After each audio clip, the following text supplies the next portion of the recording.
Okay. Hello, world, and welcome to Free Build Friday.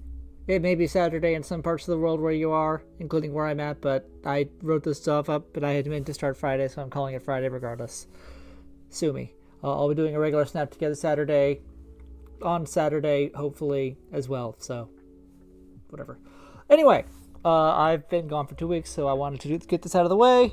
As you probably know, this is going to be the live stream of Minipla. I just got this in the other week.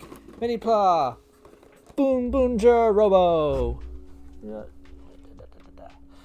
get it under my other camera. Now, yes, this is from last year's Sentai.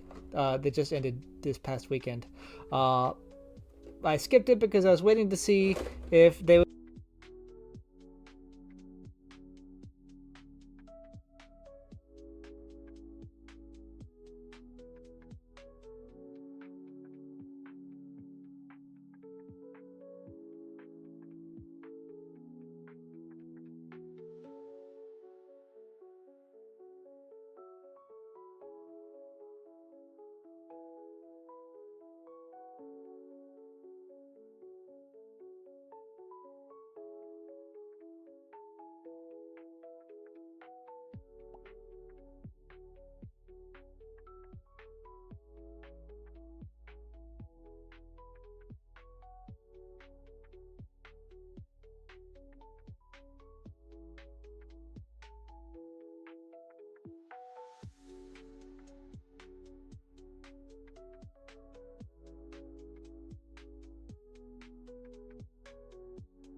Space Police Policeman.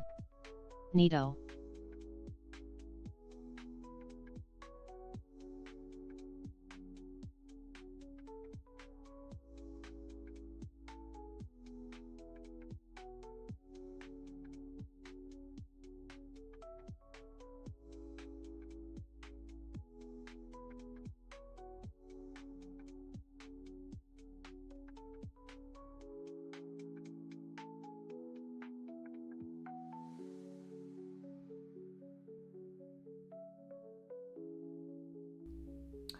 I muted my microphone at some point. I'm sorry. How long have I been muted? Probably the whole time. Someone said they could hear me and then they couldn't. That's not good. Space Policeman, how long have I been not audible?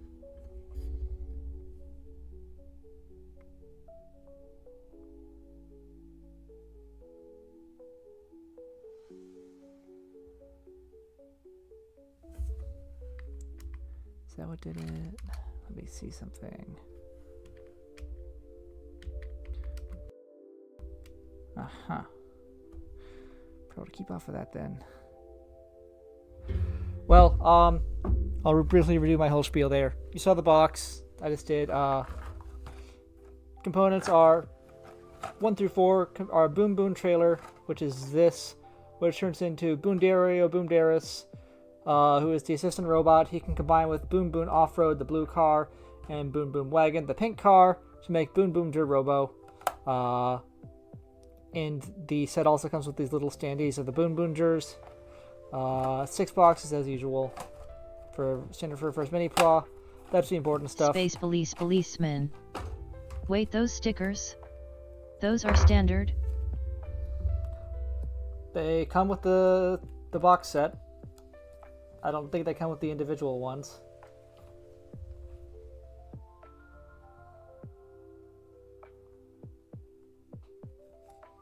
Let's see something. It says Minipla special seals on the thing. What's this bit at the top say? Yeah, release commemoration. Minipla Boonboomger Robo release commemoration Minipla special seal. At the bottom it says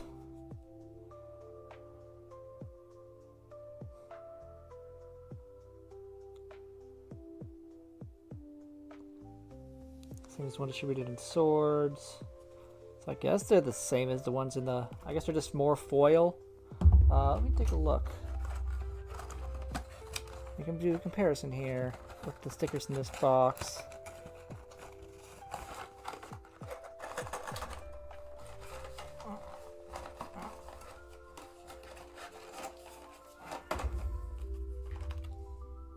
Yeah, they're just more hollow, more holographic, sparkly. These would actually go well on like if they're doing a glitter set, which they usually do. And they did it this year as well, but they did it in clear only. So, yeah. I think I'll use these. They're kind of nice.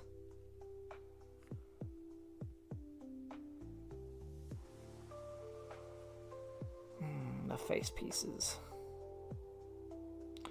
Those are going to be a pain to paint. Alright, let's get on with it. Let's get my keyboard out of the way here.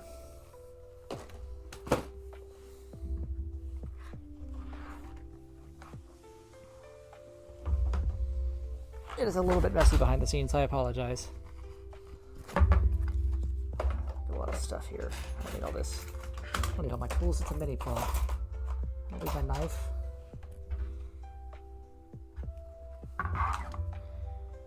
I need my nippers.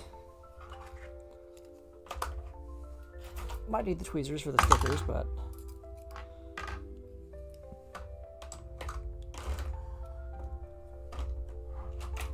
actually I'll keep the nippers just because getting stuff off the sprues can be obnoxious. So anyway,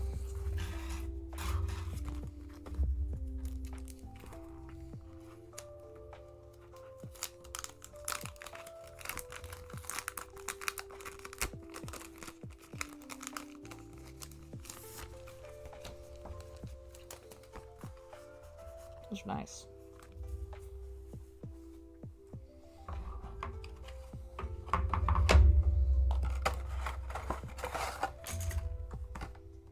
As always, you have to take apart the box to get the instructions.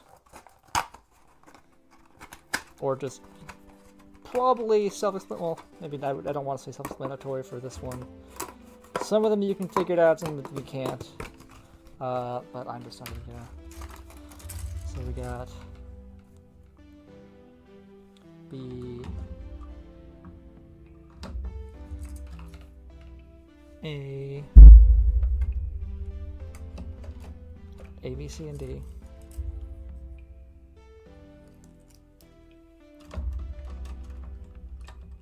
This thing is organizer is definitely meant for bigger kits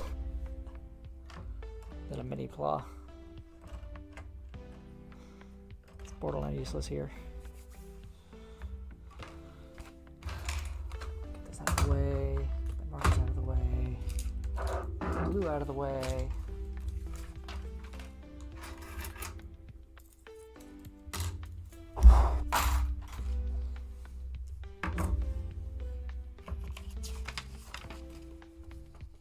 Boondorio Boomderas, now Henke.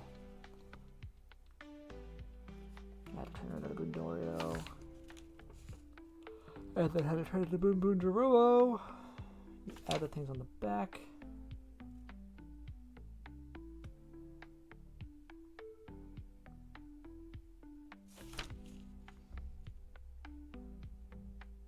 Change out the head. And add the two Boonboom cars.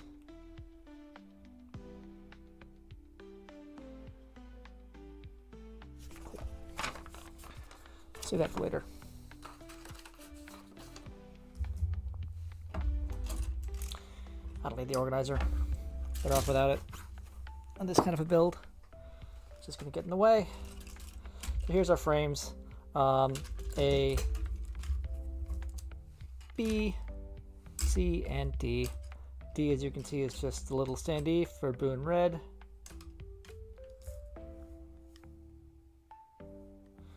Let's do this. Let's start with the head. 6.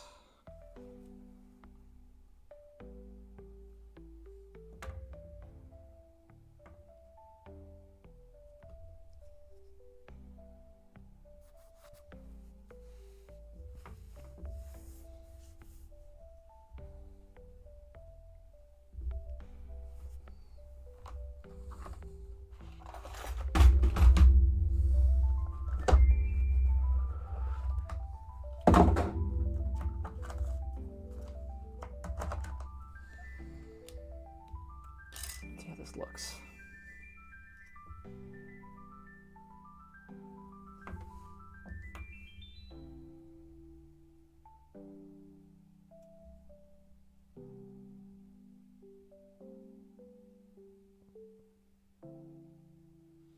Okay, so these markers are much thinner than the markers I'm used to. More coats will be needed.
Just a face sticker. This is going to take a lot of paint.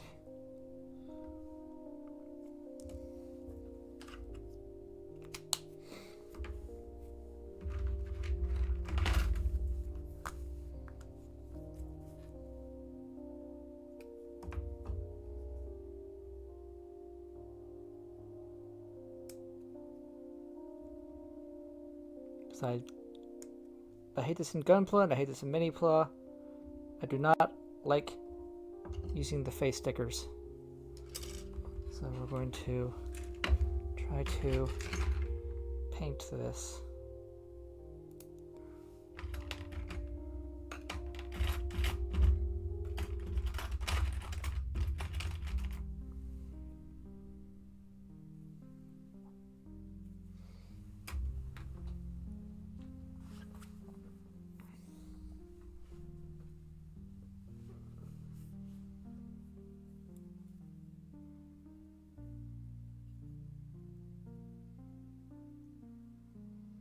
Of course, it's too small for me to get the alligator clip in.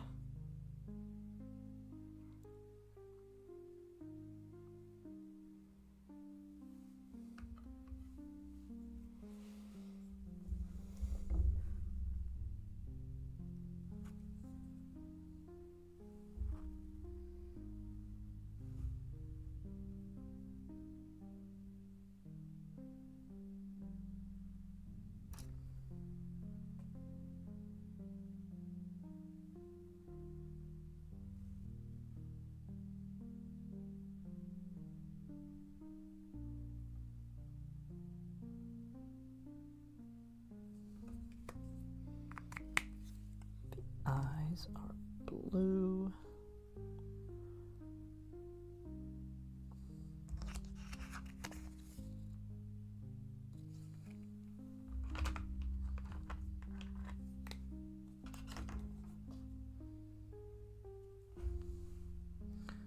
With white iris. Irises, that's going to be very difficult.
No, that's not white. This one's white.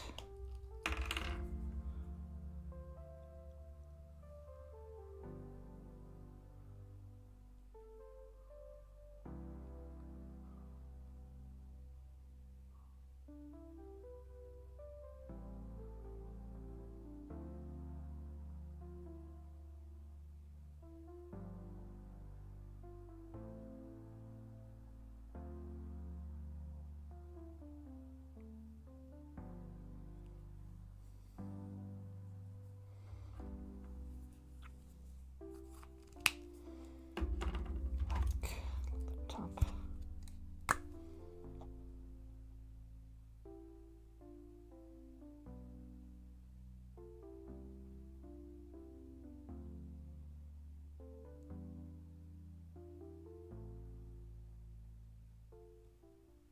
And black on the cheeks except for the red stripes.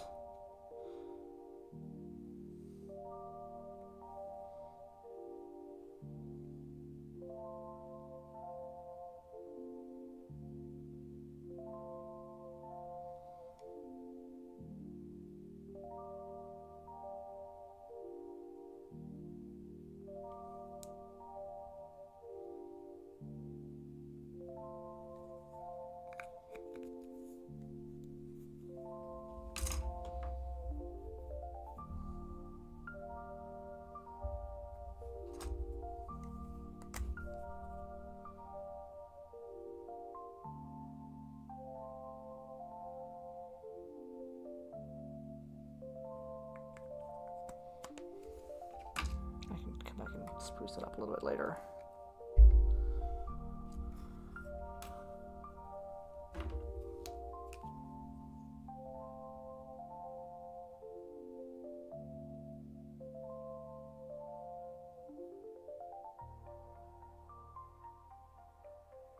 Oh, that's nice. Okay, that's a good red there.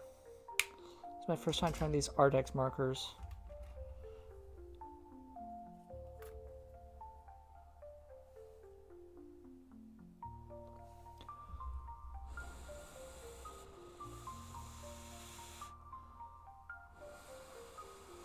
Whereas you can't really see what I'm doing here.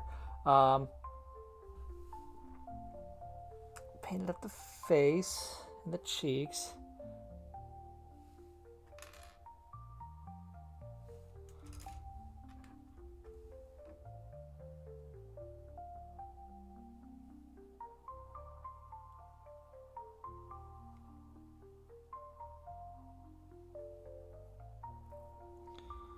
That's pretty good. I should probably just do everything. We'll focus on painting that, but then do everything else. Let's see. A2 and A7.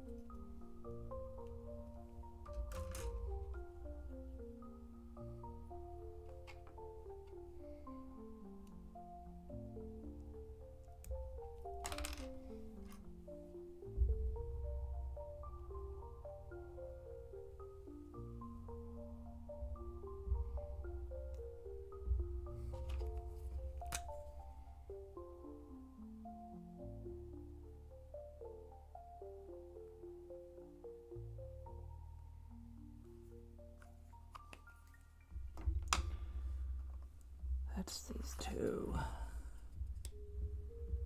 Getting the stripe be a little difficult, but I could maybe do it.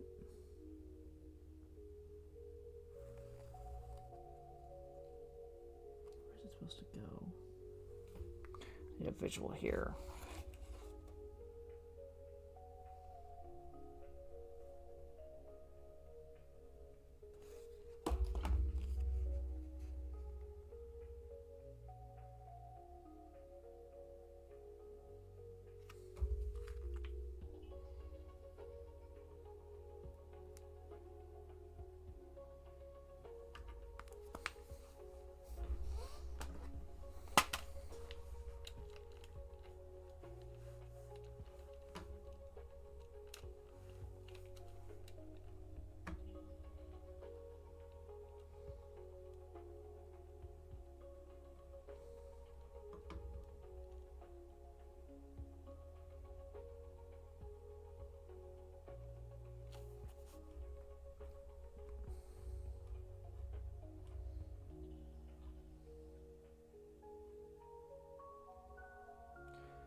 Close-up photos here.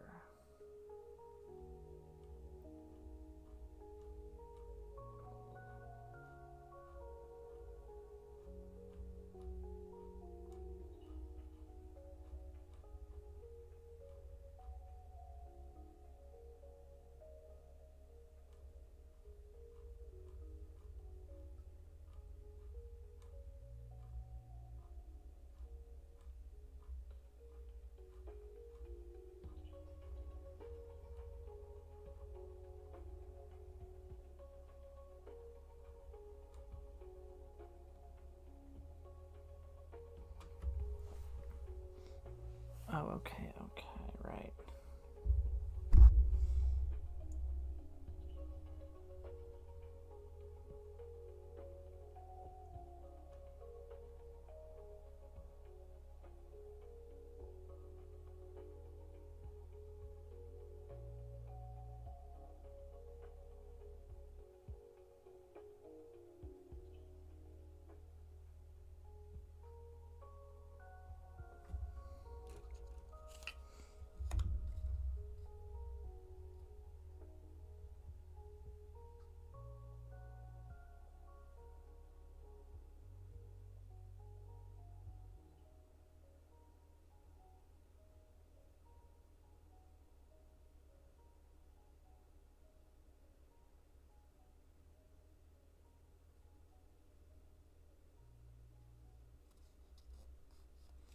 I've got a duplicate of this, so let me try something here. Okay. So the colored band go on the front.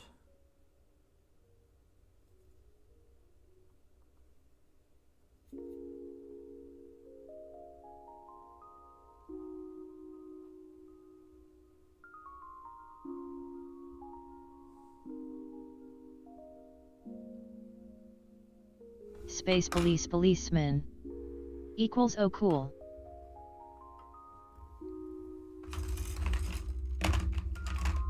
My pink marker go.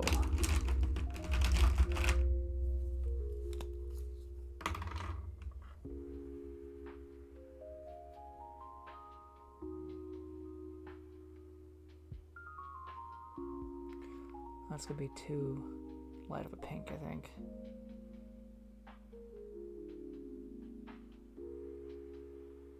Yeah, it's a lighter pink than they use. Space police policeman Which version of Boonboomger Robo is this? The initial release or a later one? Well, the other ones are clear, so take a wild guess.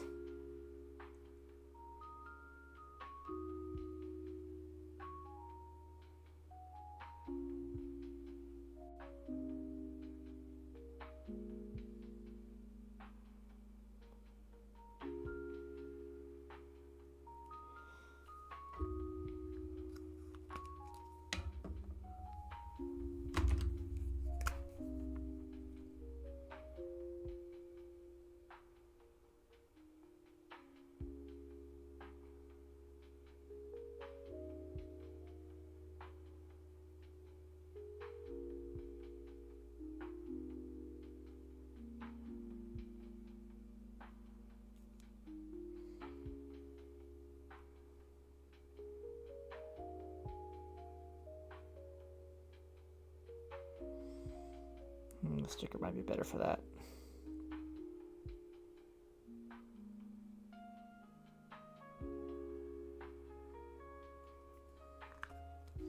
Not bad though.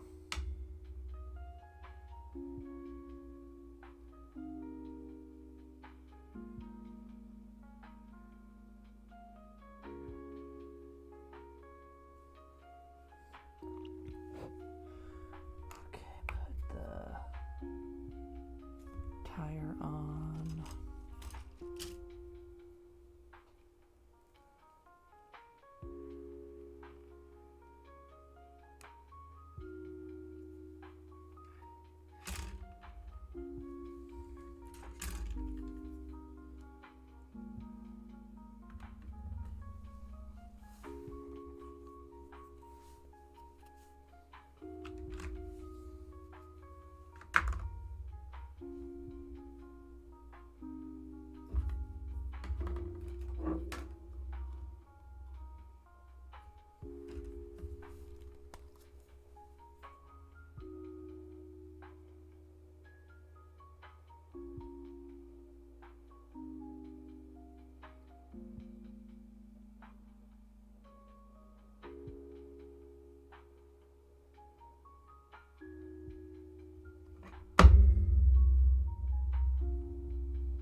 Let that dry, then I'll paint it red.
While that's going, let me do the other Boondorio head.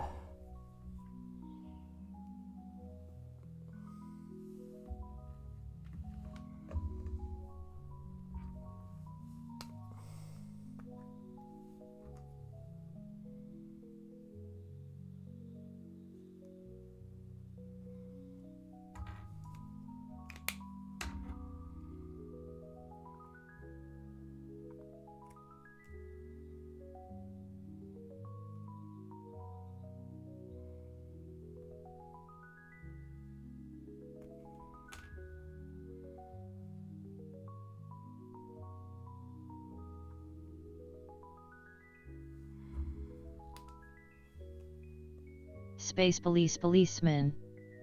My brother legit dropped everything else he was watching to watch Boonboomger, because he found out Boondorio is voiced by Ash Ketchum. That's funny. Space Police Policeman. And Boondorio is basically robot Ash Ketchum. I kind of disagree with that, but...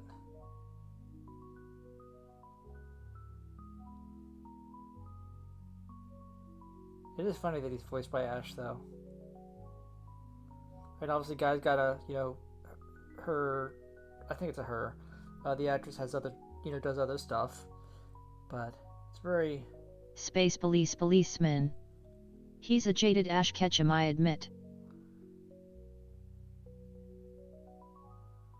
I don't think Ash Ketchum ever was ever a member of the bad guys, though. Or Satoshi, I guess.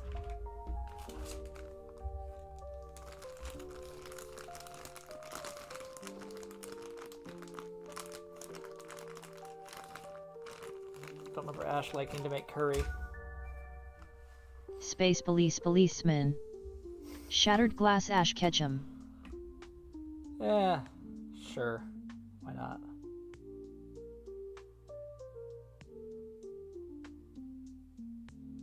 So I'm using these Artex markers he recommended for me. They're actually very nice. I'm using them for everything because the set I got only has bright colors, it looks like. But this red is very, very nice.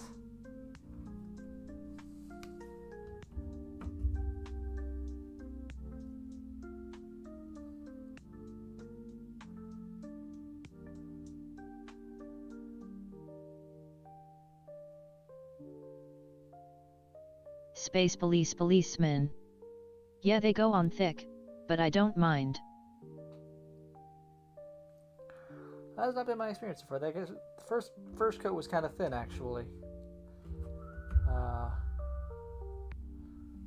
Check something.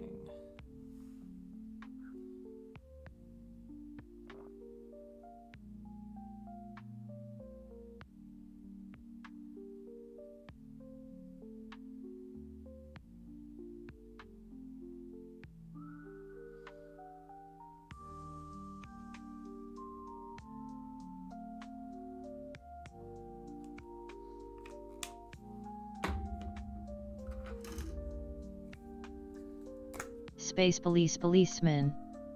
They have a new anime-style color set. It's similar to the previous ones, but the hues are brighter. Interesting. I have a lot of Boondorio head, so I can look at how that's supposed to go.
use that particular sticker. That's going to be really hard to paint, but should be able to get the eyes.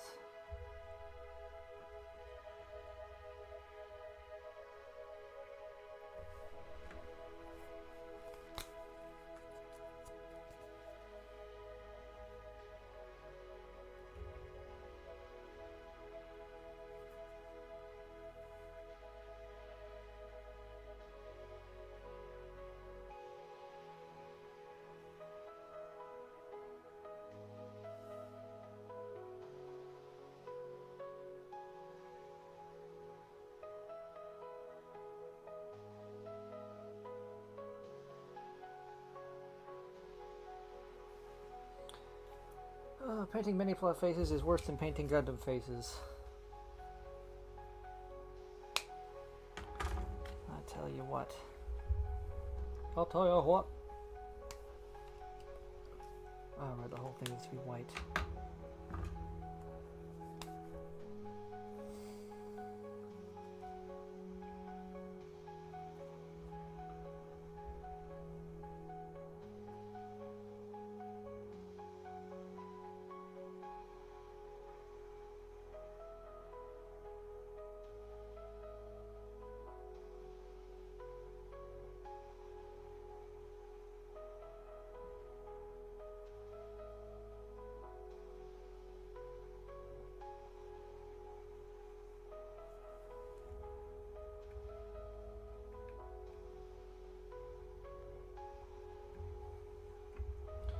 So I guess what happens here is put that there.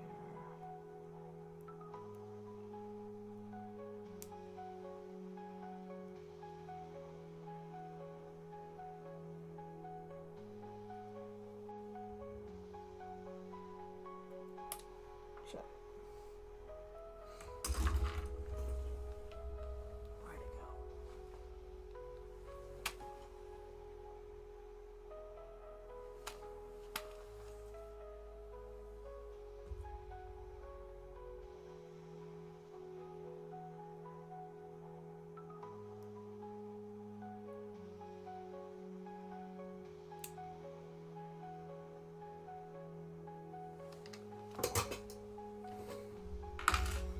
What's supposed to happen here is you would stick the entire Boondorio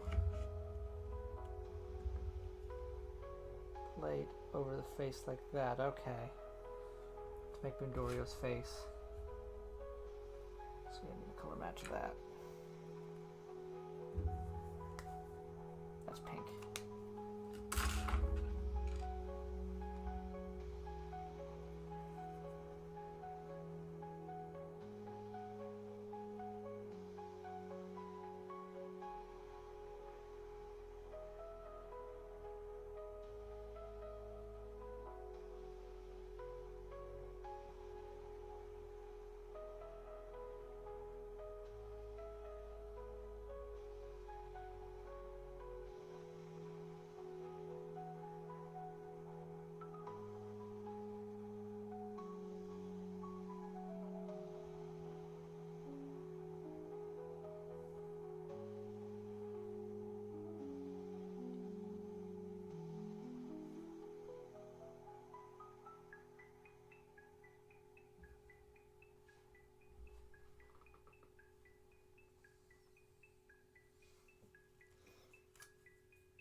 rough, but it'll do.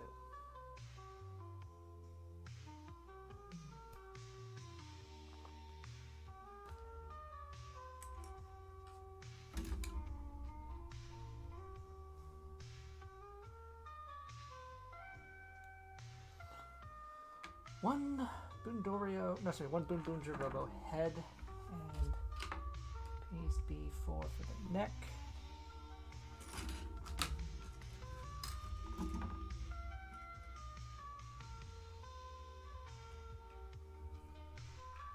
That dry. Back to it.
Saying there's a right and a wrong side? Oh, there is, okay.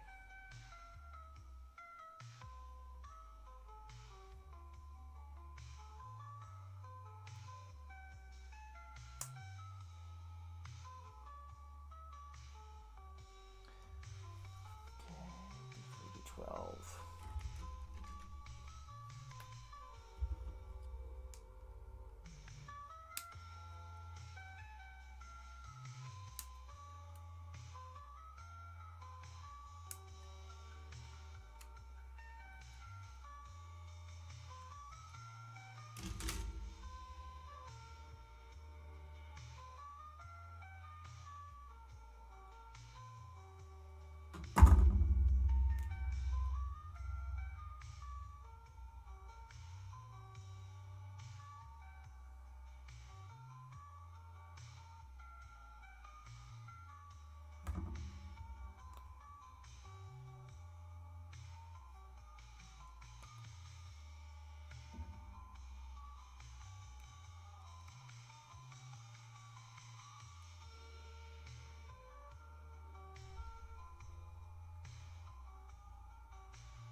Oh, I see. I'm supposed to put this on.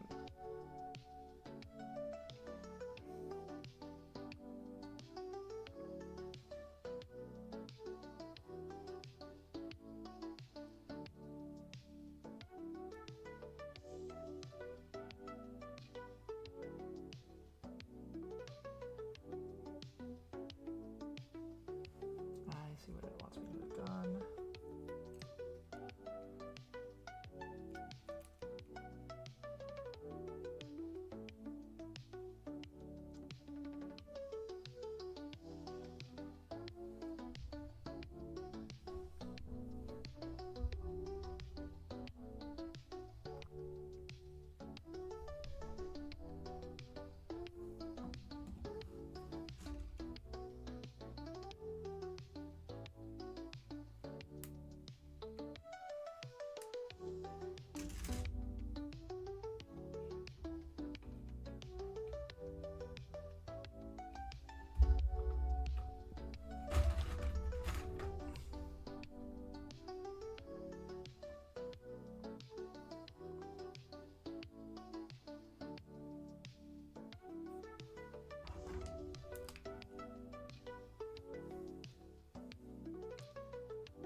6 and 9.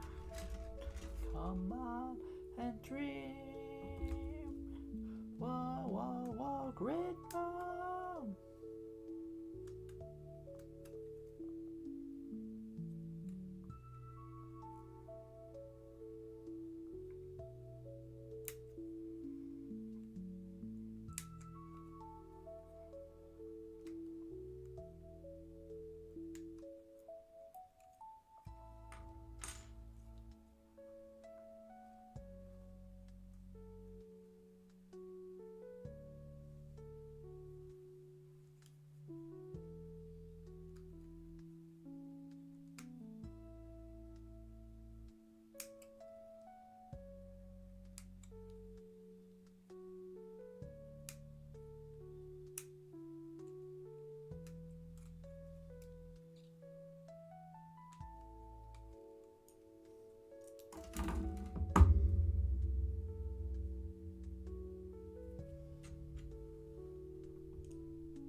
Okay, that's quite the assembly. Let's get the YouTube going.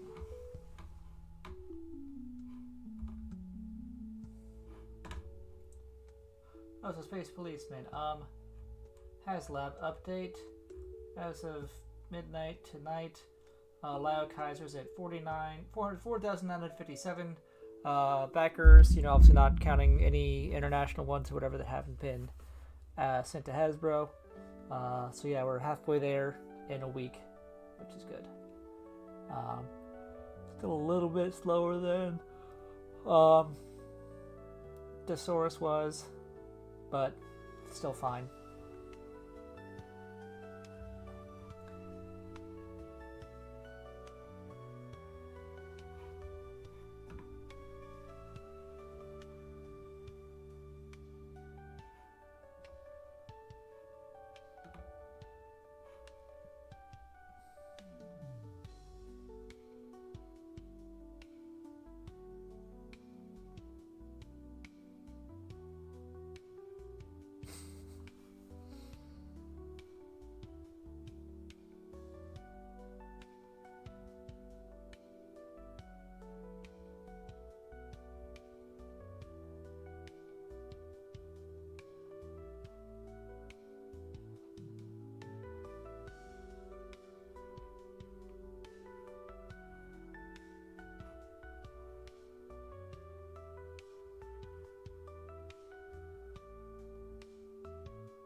ターセイバー発進。ブレインセット。セ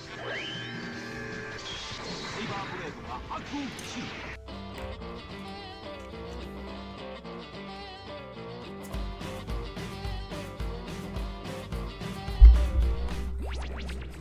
Greetings. A second wind is defined as a renewed energy after a period of fatigue. While the G1 Transformers line was winding down and running on fumes in North America, back in the country of its origin, the Transformers were about to do the opposite of quietly fading away. I have something to say. It's better to burn out than to fade away. While Hasbro in North America was trying to coax some new releases out of their shells in 1989, Takara of Japan went back to what brought them to the dance in the first place: robots that transformed into Earth vehicles, while bringing back two of the most popular gimmicks, at least according to the poll I put up on this channel: combiners and headmasters. Well, sort of headmasters, with a new twist. It's nice to see that some things have actually improved over the years. It's time for the victorious and brainy history of 1989 edition, the Japan releases. Well, let's get started. I have a long journey ahead of me and limited time. While there had been exclusives for each continent in the past, a majority of the releases had been available on both sides of the planet, albeit with different names. Even though the animated series had sputtered out 2 years prior in North America with the three-parter Rebirth, Seems like an eternity. Japan went all in with its own Headmasters series that lasted 35 episodes in 1987, and then another new series in 1988 with Master Force. Once again in 1989, Transformers Animation in Japan returned with a new series, Transformers Victory, or Fight! Super Robot Lifeform Transformers Victory, as it was officially titled, which had its entire 38-run episode that year, starting in March and ending in December. Once again, like on Headmasters and Master Force, the series was developed by writer Masumi Kaneda and illustrator Ban Magami, or as it's pronounced in North America, Ban Magami. Early concept art for the series shows designs based on Thunderwing, Crossblades, and Vroom as Decepticons, or Destrons, as well as the return of the 6 Headmaster Juniors from Master Force. Unlike Kaneda's previous series, though, he wasn't credited as head writer on Victory, which went to Hiroyuki Hoshiyama. Kaneda did write the Victory manga, though. The major difference between Victory and the previous Japanese exclusive shows was that the main characters in this series weren't for sale in North America. This time, the cast was made up almost entirely of Transformers that were only available in Japan. Like Headmasters and Master Force, Victory isn't a reboot. It's a new story with new characters, but doesn't wipe out the canon of everything that came before it, which gave it the opportunity for a few familiar faces to show up, like Perceptor and Wheeljack, who, according to Japanese canon, survived Transformers the movie. Diabolical. So score another one for Japan. Taking place in the year 2025, the Decepticons, or Destrons as they were known in Japan, have been driven from Earth following the Master Force War. Jinrai makes an appearance, Not for much longer.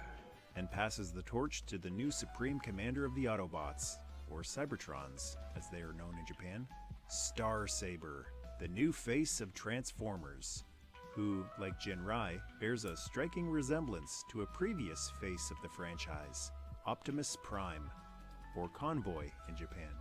Victory may have been his first appearance, but he was no new kid on the block like Hot Rod. I was born 2,437 years ago. He's aided by the Brain Masters, basically headmasters that just supply the face instead of the whole head, and the Multi-Force, a squad of 6 that can combine into the mighty Landcross. They do battle with the new Decepticons' Emperor of Destruction, Deathsaurus, and his Breast Force.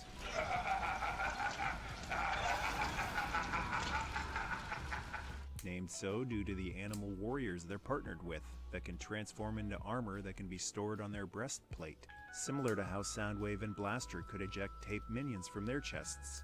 I guess that would make Soundwave and Blaster Breast Force warriors. Deathsaurus and his Dino Force attack Earth, so Starsaber sets up shop on the 3rd planet from the sun, just like in 1984, And we've once again got big evil robots battling big good robots for the freedom of Earth.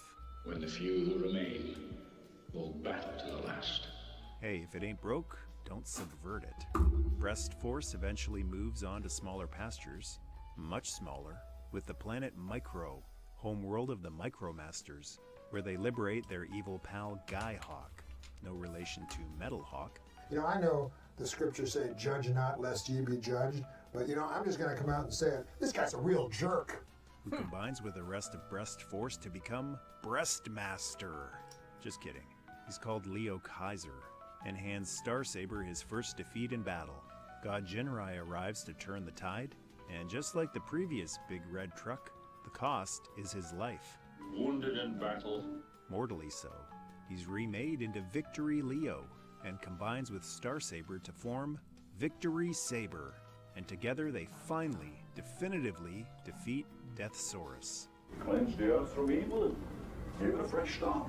The toy releases in Japan in 1989 were fewer in number than the North American releases, with many of the North American offerings not being available in Japan that year. When only a few of us have left, we will feel an irresistible pull towards a faraway land. The big gimmick in Japan for 1989 wasn't Pretenders or Micromasters. It was a return to a previous popular gimmick, with a new twist. Brain Masters. It's like a whirlwind in my head. In 1987, Transformers were paired with Headmasters, small nebulans, or robots depending on what side of the world you lived on, that could transform into the heads and plug into the robot's body, revealing tech spec meters built into their chests. Like the Japanese Headmasters, the Brainmasters are small robots instead of organic. And what do you do with it? Like Headmasters, they can ride the Transformer in vehicle mode in the cockpit. In robot mode, the Brainmaster is placed into the chest, closing the chest plate pushed up part of the Brainmaster which forms the Transformer's face. They pass right through me. They're Face Masters, really, but it's a different language, and things are always lost in translation. You must learn to conceal your special gift and harness your power. The biggest problem with the Brainmaster gimmick, like Headmasters before them, was if you lost the Brainmaster figure, your Transformer wouldn't only be missing a weapon, but a vital body part. If your head comes away from your neck, it's over. Don't lose your head. To conceal the Brainmasters, the chest cavities had to be big enough to hold the figure, so the transformations of the larger robots are very simple. A throwback to the original Autobots of 1984, they have die-cast parts, chromed plastic, and rubber tires. The Transformers will return after these messages. We now return to the Transformers. The Brainmasters were led by the new face of the franchise, or is that brain of the franchise, Starsaber. Good. That is a perfect way to start. Like Optimus Prime before him, he was powerful, wise, and philosophical. Why does the sun come up? Or are the stars just pinholes in the curtain of night? Who knows? He transformed into a red jet known simply as Saber, and included the Brain of Courage. Like Ultra Magnus and Power Master Optimus Prime before him, he could combine with his armor, the V-Star ship. Together they form one big starship in vehicle mode, or a giant robot, known as Starsaber in combined mode. You have power beyond imagination. The V-Starship could also transform into a fire base. He was equipped with the Saber laser and the glorious chromed Starblade, allowing him to lead the Autobots With heart, faith, steel. one of the most sought-after 80s Transformers that has never made it to North American stores, and has never received a straight-up reissue, even in Japan. It is the only one of its kind. I think many Transformers fans would agree, it's long past due. Modern-day articulation is great, the Masterpiece version is nice, and a missing Link release would be cool, but the charm of the originals remains undefeated and undisputed for Gen Xers who experienced the simpler times firsthand. Sometimes, McCloud, the sharpest blade is not enough. Which is why Starsaber commanded a trio of Brainmasters in Japan. A throwback to Diaclone and the first 2 years of Transformers Autobots, they all transformed into Earth cars. Blacker transformed into a, yep, you guessed it, a Baja Buggy. Yeah, I'm in the Baja. This alt form was sadly completely skipped over in the North American line in 1989. Well, why don't you tell me why? But the Japanese people have always known how to do Transformers right. I'll give credit where credit is due. For those unfamiliar with Victory, Blacker is a lot like Ironhide, but without the orneriness and itchy trigger finger. He's second in command of the Autobots on Earth behind Starsaber. They all answer to me. They all understand that I'm the head honcho, their main hermano. A war hero with a legendary reputation.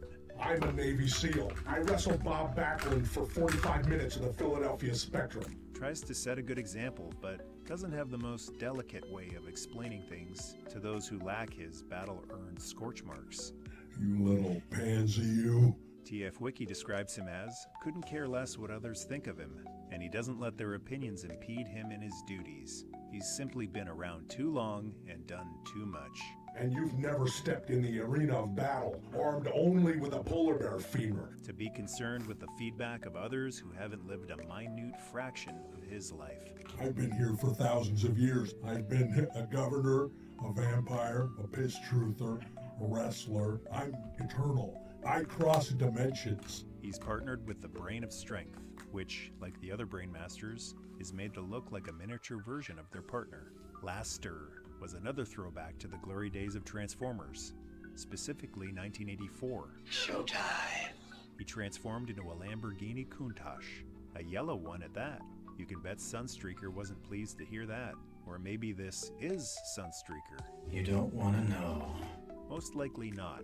Their personalities are polar opposites. Laster's personality most closely resembles another blonde, Lowlight from G.I. Joe. He's so cool, he's chilly. Cool it, or I'll show you a real nightmare. How does someone so antisocial deal with being part of a team like the Brainmasters? You make do. You have no choice. Quiet and watchful, always keeping an eye on what's going on. He's partnered with the Brain of Skill. And rounding out the trio of Brainmaster cars was Braver, who transformed into a Ferrari F40. He's the brains of the Brainmasters, the happy mad scientist, a throwback to Wheeljack. Hey, it's a game of magic. But he's not just brains, he's brawn too. Not if I can help it. Every bit as skilled a warrior as the other Brainmasters. He's partnered with the Brain of Intelligence. I know what people are thinking all over the world. I can help them understand each other. Headmasters weren't the only beloved gimmick this trio homaged, though. They also employed the other beloved gimmick. The most beloved gimmick, if you ask the people who voted on this channel's poll. The three Brainmaster cars were a combiner, merging to form a transformer with one of my favorite Japanese exclusive names of them all, Road Caesar. Arise! Spears shall be shaken! Shields shall be splintered! A sword day! A red day! Right now! Ride for ruin! And the world ending!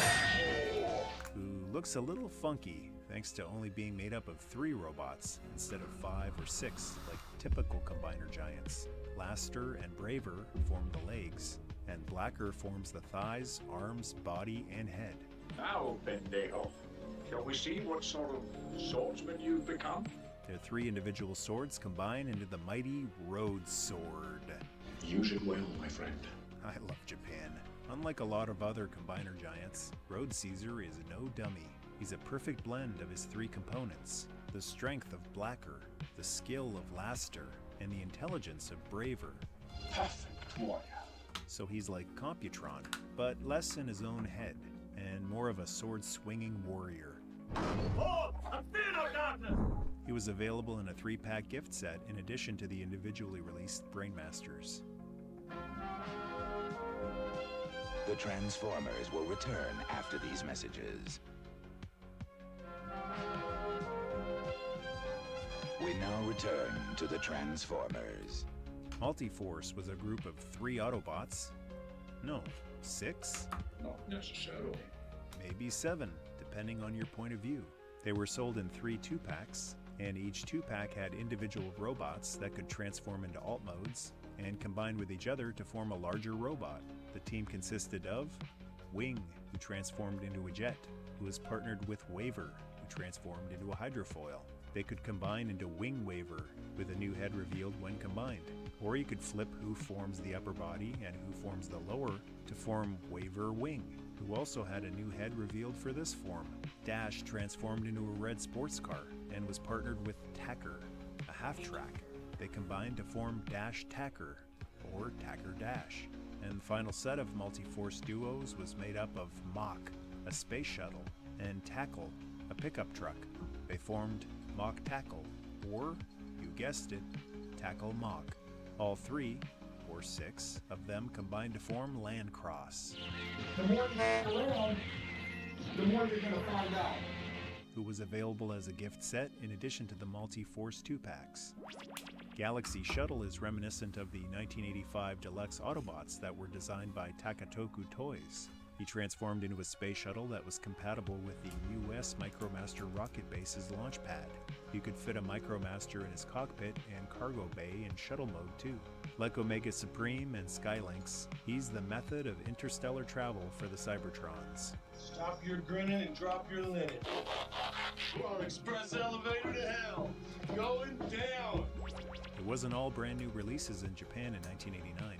There were a few repaints too, but Great Shot was more than just a lazy recolor of 1987's Decepticon 6-Shot. We got a big battle in front of us, baby. He featured a new chest plate, shoulders, and heads for his robot and animal modes. His 6 modes were a robot, He has a tower power. He is too sweet to be sour. a tank, Master of disaster.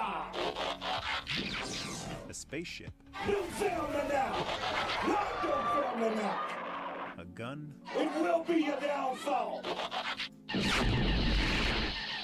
an off-road vehicle, You're equal in power and speed. and a winged rhinoceros. Boom! Up the woods, if you will. He used to be friends with a pair of Destron baddies, No respect, no honor. There is no honor among thieves in the first place. and took it as a matter of honor to track down his corrupted former pals and put an end to their reign of terror, becoming a member of the heroic Autobots in the process. Man, that was awful good, but it wasn't long enough. You know what I'm talking about, Rick Flair? And the final Autobot released in Japan for 1989 was another familiar face, until he got reformatted, that is. Appearance isn't the only thing Jinrai has in common with Optimus Prime. He dies like Prime too. Now you die. He falls in battle against the Decepticon leader Deathsaurus. Good grief. And, like Optimus, his death is short-lived. He's brought back to life by 2 of Optimus's old pals, Wheeljack and Perceptor, and recreated into Victory Leo. And like Optimus Prime in Dark Awakening, he's not all there when he comes back.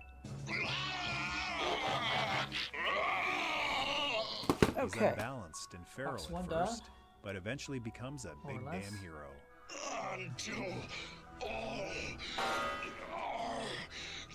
are one. His alt mode is a winged saber-toothed lion. Technically a triple changer, he has a third flying brick mode too. He can combine with Star Saber in both vehicle and robot modes, becoming a giant booster in jet mode, or boots and a jetpack in robot mode to form Victory Saber. We are now as one. We have joined in a way that can never be broken. Victory Leo was available on his own or in a gigantic 2-pack with Star Saber. The villains were led by the aforementioned Deathsaurus, leader of the evil Breast Force. I am the strongest. He transformed into a dragon. I am in disguise. This way no one will recognize me. He had a pair of breastplate minions, similar to Overlord the year prior, and they could be detached and transform into Tiger Breast and Eagle I'm right Breast. off camera. I'm going to take a quick picture of these with the light box, Able and then to move on. transform into handheld weapons for Deathsaurus as well. He's been terrorizing the universe for thousands of years before taking the mantle of the Decepticons. Not much character to him, other than he's a bastard, just like Galvatron and Megatron before him. Tonight you sleep in hell. He hates humans, He cares about these helpless mortals. except for kids. Guess he thinks they'll make a bigger mess if you wait for them to grow up before stepping on them. How revolting! He commanded 6 Breast Force minions, another throwback to Diaclone and early Transformers. They all transformed into realistic Earth vehicles, 3 of which were jets, like the original Seekers. Leo Zach transformed into an F-14 Tomcat. He was partnered with Lion Breast, the chest plate that transformed into a lion or a handheld weapon. And another throwback to the first 2 years of Transformers, he's Death Source's second in command, but like Starscream, has ambitions of taking the leadership of the Decepticons from his commander. You waste your time! Unlike Starscream, however, he doesn't broadcast his ambitions as pompously. All good things to those who wait. Skyhawk transformed into a MiG-29 and was partnered with Hawk Breast, the chest plate that transformed into a hawk or a handheld weapon. He's a massive hypocrite, always demanding perfection from others while falling very short of perfection himself. Crude and slow, clansman. Your attack was no better than that of a clumsy child. He's boastful. I'm the cock of the walk! Ain't nobody gonna try to mess with me! A sore loser, loves to lay the blame game. It's not my fault! A real piece of Cybertronian trash, perfect for the Decepticons. Hellbat transformed into a Dassault Rafale fighter, and he was partnered with Komori Breast, who transformed into a bat or handheld weapon. I'm Batman. He's the Starscream of the group, unhinged and always blatantly looking to grab power. You will always be weaker than I. A giant coward as well, gossiping and spreading rumors behind his teammates' backs instead of to their faces. If it wasn't for his smooth way with words, he'd be too insufferable to keep on the team. I'm a night-stalking, crime-fighting vigilante and a heavy metal rapping machine. Jaguar was, another Baja buggy. I live in the Baja. I spend less than 6 months a year in the continental United States of America. He came partnered with Rowdy Roddy Piper, and they did a pilot in 1991 called Tag Team where they played former wrestlers turned cops.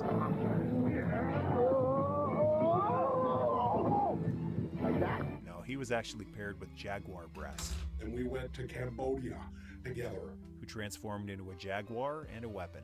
He's the ideal soldier, serious, diligent, and follows orders. He would have made a great Navy SEAL. Right, I was in the Navy SEALs. And unlike some of his teammates, he has no ambition to lead at all. He's a grunt all the way. Kill Bison transformed into a double-barreled KMW Gepard tank, and was partnered with Bison Breast, who transformed into a bison and a weapon. He's the rowdy, war-loving brute with an itchy trigger finger of the team. War. It's fantastic. And Drillhorn transformed into a drill tank. He was partnered with Horn Breast, the rhino who could also transform into a hand weapon. He's the old-timer of the group who brings knowledge and experience to battles. I'm a grumpy old man. I don't like everything the way it is now compared to the way it used to be. Come to think of it, those are rare traits for Decepticons to have. Apart from the commanders, they're usually dumb and never learn anything. Like their Autobot counterparts, the Brainmasters, Breast Force could combine into a giant.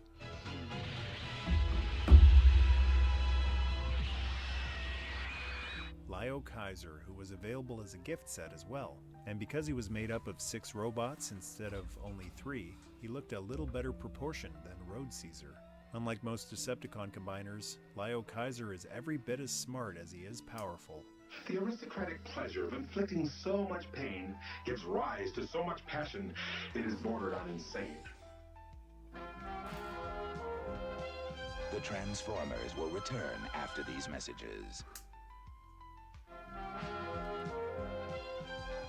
We now return to the Transformers.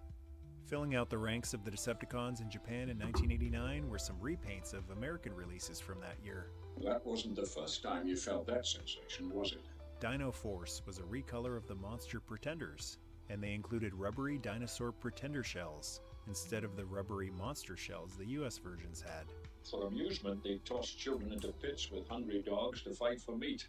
Interesting to note, all the shells were the same dinosaurs that the Dinobots alt modes were based on, except for one. Dino Force consisted of Goryu, a redeco of Ice Pick. He included a Tyrannosaurus Rex shell. Grimlock's alt mode. Kakuryu was a redeco of Slog, and included a Triceratops shell. with a row of horns instead of staggered. Slag's alt mode. Doryu was a redeco of Scowl and included a Stegosaurus shell. Snarl's alt mode. Yokuryu was a redeco of Wildfly and included a Pteranodon shell. Swoop's alt mode. Rayryu was a redeco of Birdbrain and included a Brontosaurus shell. Sludge's alt mode. And Gairyu was a redeco of Bristleback and included an Ankylosaurus shell. Whatever that is. Hey, if it wasn't a Dinobot or in Jurassic Park, I've probably never heard of it. The 6 Dino Force members could combine into Dino King, a redeco of Monstructor. Dino King!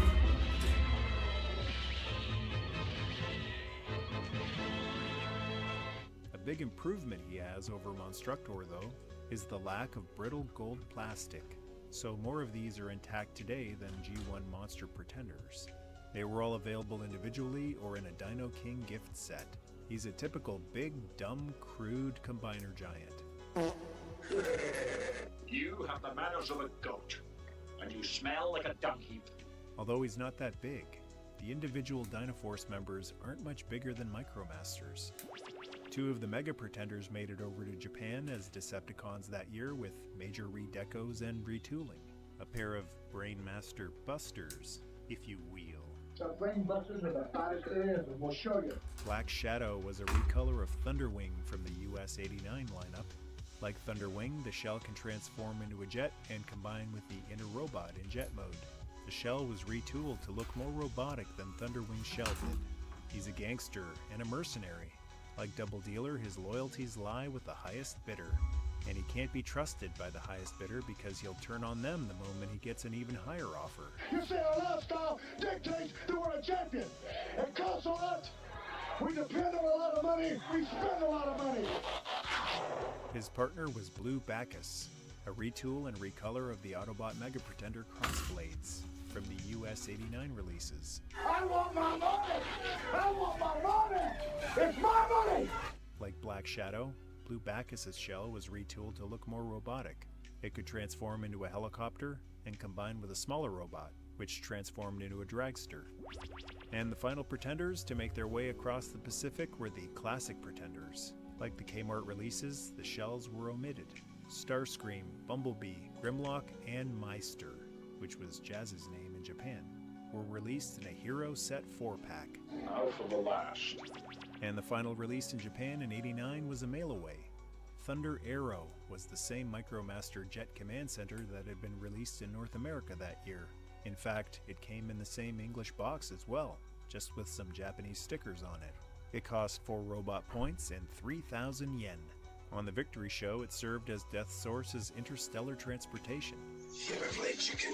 So what do you think of Japan's lineup of Transformers in 1989 compared to North America's? Very good. Does Japan's second wind give them the victory that year? Or are you G1 USA ride or die? Don't be ridiculous. If you are, that'll certainly be put to the test the following year, when it's the end of the road for G1 in North America with the infamous Action Masters. Action Masters! Action is alive, alive! Action Masters! Transformers that don't transform. Now you are being ridiculous. Share in the comments which lineup you thought was better, North America or Japan. There can be only one. But for now, my time here is over. Thanks for watching the History of Transformers 1989 edition Japan releases. Thank you Patreon Tribe for supporting my work, and thank you to the channel members as well. When you need me, you'll only have to call my name. For more exclusive content, just call on my name after patreon.com to become a member of the Patreon Tribe. $2 level tier and up gains access to over 200 Patreon exclusive videos. You've done well. Or push the join button to gain access to custom emojis for the comment section, rank badges, and advanced screenings of the 360 shorts I post on this channel. Joining either is sure to bring a pleasant sensation to your audio and visual receptors. The sensation you're feeling is the quickening. Indeed. Very pleasing to my optic sensors. Remember to hit the like button if you enjoyed the video, leave a thought in the comment spot, and to join the tribe, hit subscribe. Good night, good luck, God bless, and hit the Baja and watch Friends on VHS. Namaste. Farewell.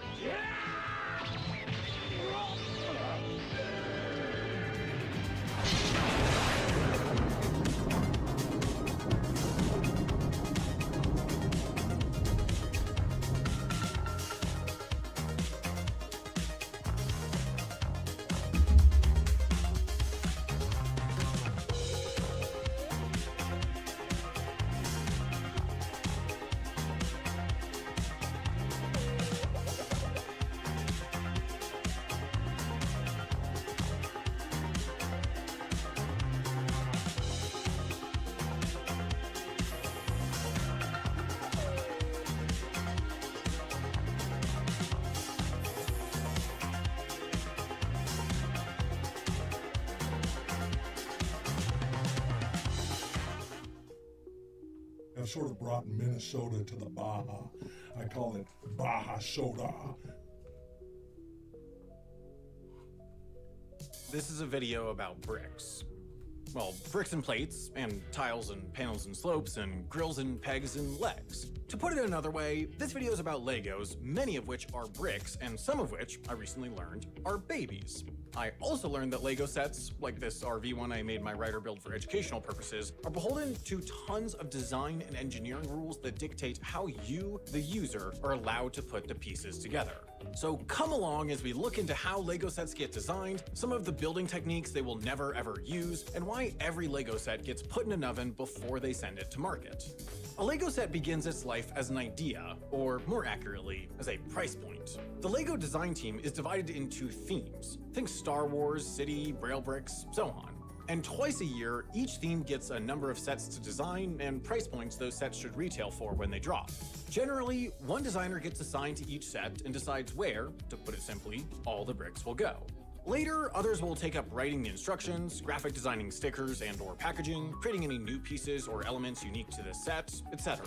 The designer starts with IRL Legos from a massive library at HQ featuring buckets of every single piece ever featured in a set. The goal is to build the model mostly, if not entirely, out of these pre-existing pieces. After all, designing and producing new pieces is difficult, expensive, and not worth it in any situation where they could make something similar or better out of the over 4,000 Lego pieces already at their disposal. Designers often start by building a rough first draft of their creation to get a sense of the size and scale, then go part by part, filling in exactly what the pieces, techniques, and fun little bonus details like these little doors or this battery will be.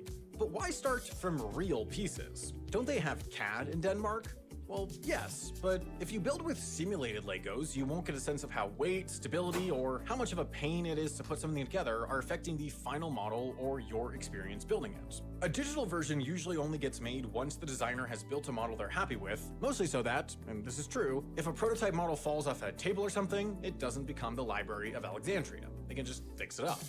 Now, when it comes to what pieces and techniques the set will ask you to use, designers follow certain principles that help guarantee it's sturdy and stable. Some are obvious, like having you build a large base below a heavier set like the Colosseum.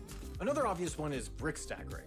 Since most Legos only connect to each other vertically via these studs, more on that later, you have to use pieces in the rows above and below to connect things horizontally. See, this part of the RV. These two pieces aren't touching here, but these pieces are holding them together. Now, what Amy's got here is an official Lego set, and at least for now, she's building it according to the designer's instructions. This rulebook will only include what, in Legoland, are called legal building techniques, i.e. techniques that will result in a sturdy, durable RV at the end, and critically, that won't deform any of the Legos involved in making it. Because much of the point of Legos is that any piece from any set will fit any other Lego, and you can infinitely build and rebuild things with whatever you've got. The Legos are plastic at the end of the day, which means they can deform if not used correctly. And if you deform a Lego, it won't fit with the others anymore. How do I know? Experiments. All this to say, most illegal moves either deform the bricks, create an unstable build, or have illicit substances stashed inside. And to understand what makes them illegal, we have to know just a little more about Legos pieces. Broadly speaking, there are two types of Legos: system pieces and Technic pieces. System pieces are the classics, these guys. You connect them via their studs, and they look nice. This one, surprise surprise, is a brick. This is a plate. 3 plates is the same height as a brick, 5 plates is the same width as 2 studs. This is very important, but only applies to standard system Legos. But let's have a look at the freaks. These are Technic pieces, which connect via pins through their various holes rather than studs. They're better for building stuff like our RV's wheels, stuff that moves. Amy tried to fashion a wheel out of system bricks and, well, it wasn't very smooth. When you watch some oddly satisfying video of someone building some Lego machine that, like, makes an infinite domino fall or something, that'll be mostly Technic pieces. On a system brick, the middle of the stud is 3.92 millimeters from the top. In a Technic one, the center of the hole that stud could go into is 3.8 millimeters from the top, a gaping 0.12 millimeter distance, almost big enough for an Amoeba Proteus to slip through. Almost. That means that when you put them together, they don't line up, which would make doing this illegal, as it's putting excess force on this part of the Lego, which would deform it over time. Also illegal? This. Because though it may look like this lines up all nice, the word Lego embossed on the top of each of these studs is 0.14 millimeters tall, meaning this brick is getting constant, potentially deforming pressure on it. Illegal. Jail. Also, the ends of Technic bricks holes are larger than the middle, so if you put a peg in there, you have to push it until it makes this little snap sound. Otherwise, you'll be compressing the end of the peg stuck in the narrow part of the hole, which will deform it if you leave it there long enough. Perhaps the most classic illegal Lego technique is this, which will have you serving 40 to life in Lego prison, which is pretty easy to escape from, but I digress. This looks legal, so much so that in the past, official Lego sets have had people do this. But alas, the gap between the studs is slightly smaller than the width of a plate, meaning this will compress your plate out of shape if you leave it there. But not all of the illegal moves are about measurements. Some are about materials. These translucent pieces, among others, are made of polycarbonates, a different type of plastic than the normal bricks. Polycarbonates generate a lot of friction with themselves, which is no biggie if you're connecting them stud to stud like this, but you can't put a polycarbonate peg through a polycarbonate hole because that friction will make them near impossible to pull apart. That's also kind of why sticking this cone-shaped piece into a tube is illegal. Without a way to know it's clicked into place, you could push it too far and get it stuck forever. Of course, the Lego group can't actually stop you from doing an illegal build, which is why Amy made this. But they do consider it their responsibility to never tell you to deform their pieces or do anything that will get them permanently stuck together. The goal in all this, besides keeping your pieces in reusable condition, is to make sure that your build is sturdy enough not to fall apart. Not while you're building it, not when you put it on your shelf, not when it gets a little too much sunlight on your windowsill, and not, and I mean this, when you accidentally put it in the oven. And yes, the last stage of a set's design and approval, and we've skipped a lot of steps to be clear, but time is of the essence here, is called the heat test. The point where they make sure the build model can withstand years of weathering. And they do this by literally putting the model in an industrial oven and making sure it holds up. If it does, it's headed to the shelves, where hopefully some good-natured builder will snap it up and build it in the way God and Lego intended. You know, instead of doing any of Amy's disgusting experiments. I had nothing to do with that. Don't send me to Lego jail.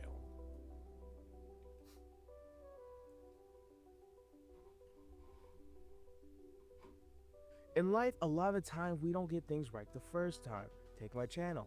I used to be retro class and talk about scams. I don't know why I was doing that. I'm not CoffeeZilla.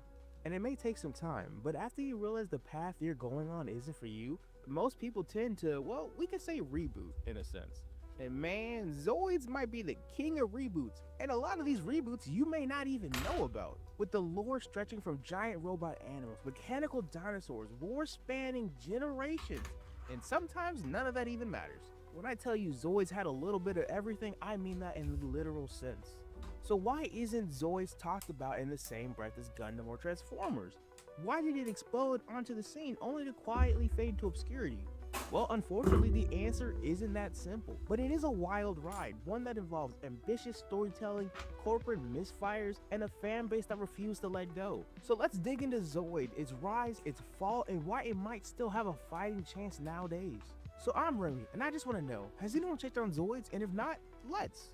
So back in the early 80s, Tomy the toy company looked at a model kit and said, yeah, but what if it moved? And after trial and error, the results ended up being Zoids. motorized animal-themed mechs that stomped across the table and right into kids' imagination. In Japan, they weren't just toys. They had lore, factions, and a whole universe built around them. Two nations on the planet Z, the Helic Republic and the Gylos Empire. Meanwhile, in America, they were just cool-looking robot dinosaurs with no real backstory to them. So while Japan was setting the foundation for a mecha empire, Zoids in the US were like, I mean, that's cool, but like, the beeps and the boops are cooler and sell more. So we stuck with that. Now we fast forward to the late 90s. Anime is blowing up in the West, and Cartoon Network is snatching up anything that looks remotely marketable. So naturally, they pick up Zoids. To be more precise, Zoids Chaotic Century, a story-driven mecha adventure full of war, betrayal, and of course, giant robot battles. It had all the ingredients of a hit, but then Zoids New Century Zero dropped. Less war and more tournament-style battles, a slicker new art style, and for a lot of people, it was an instant favorite. And for some, this became the definitive Zoid series, and for me, this was my favorite one at least. When it comes to Liger design, Zero was my guy. Out of so many Ligers, every Zoid series has a Liger.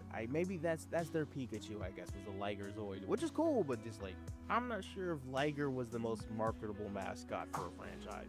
And even with two back-to-back good series, it kind of just seemed to stop. Seemingly, it felt like Cartoon Network had just lost interest in the Zoid IP altogether. Around the time Fuzor started airing, Cartoon Network was barely pushing the show, which led to the cancellation of both the show and the associated toy line. And obviously, this caused a significant drop in the interest of the brand overall.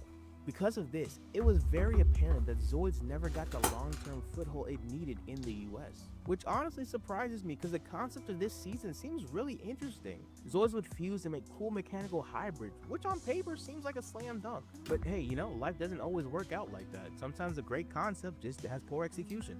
Okay, so story time, and normally I like to summarize the entire lore, but there's too many disconnected Zoid lore / storylines for me to do all this. So I'm gonna just do the two we got here in the West, and I would do Fuzors, but it wasn't that impactful, so we're gonna leave that one alone. Maybe come back to it on a later video if y'all want, let me know. So Zoids, Chaotic Century, the one with an actual plot. So our story begins with Van, a kid living in a war-ridden world, also where people ride giant robot animals, you know, as you do. Stumbles upon a mysterious girl named Fiona and the White Liger Zoid. And instead of questioning why an advanced mech just happens to bond with him, he just rolls with it, and I kinda respect that. Anyhow, it turns out Fiona has amnesia, because of course she does, and she might be linked to some kind of ancient super weapon. Yay! Meanwhile, the series introduces its overarching edgelord named Raven, who runs around wrecking everybody with his killer Zoid, because why not? Shenanigans, and Van, Fiona, and their crew, including an ex-soldier and a princess, get caught in the crossfire between two empires. Also, Fiona's past might involve an ancient race and an ultimate doomsday Zoid. Standard anime plot stuff, nothing too crazy here.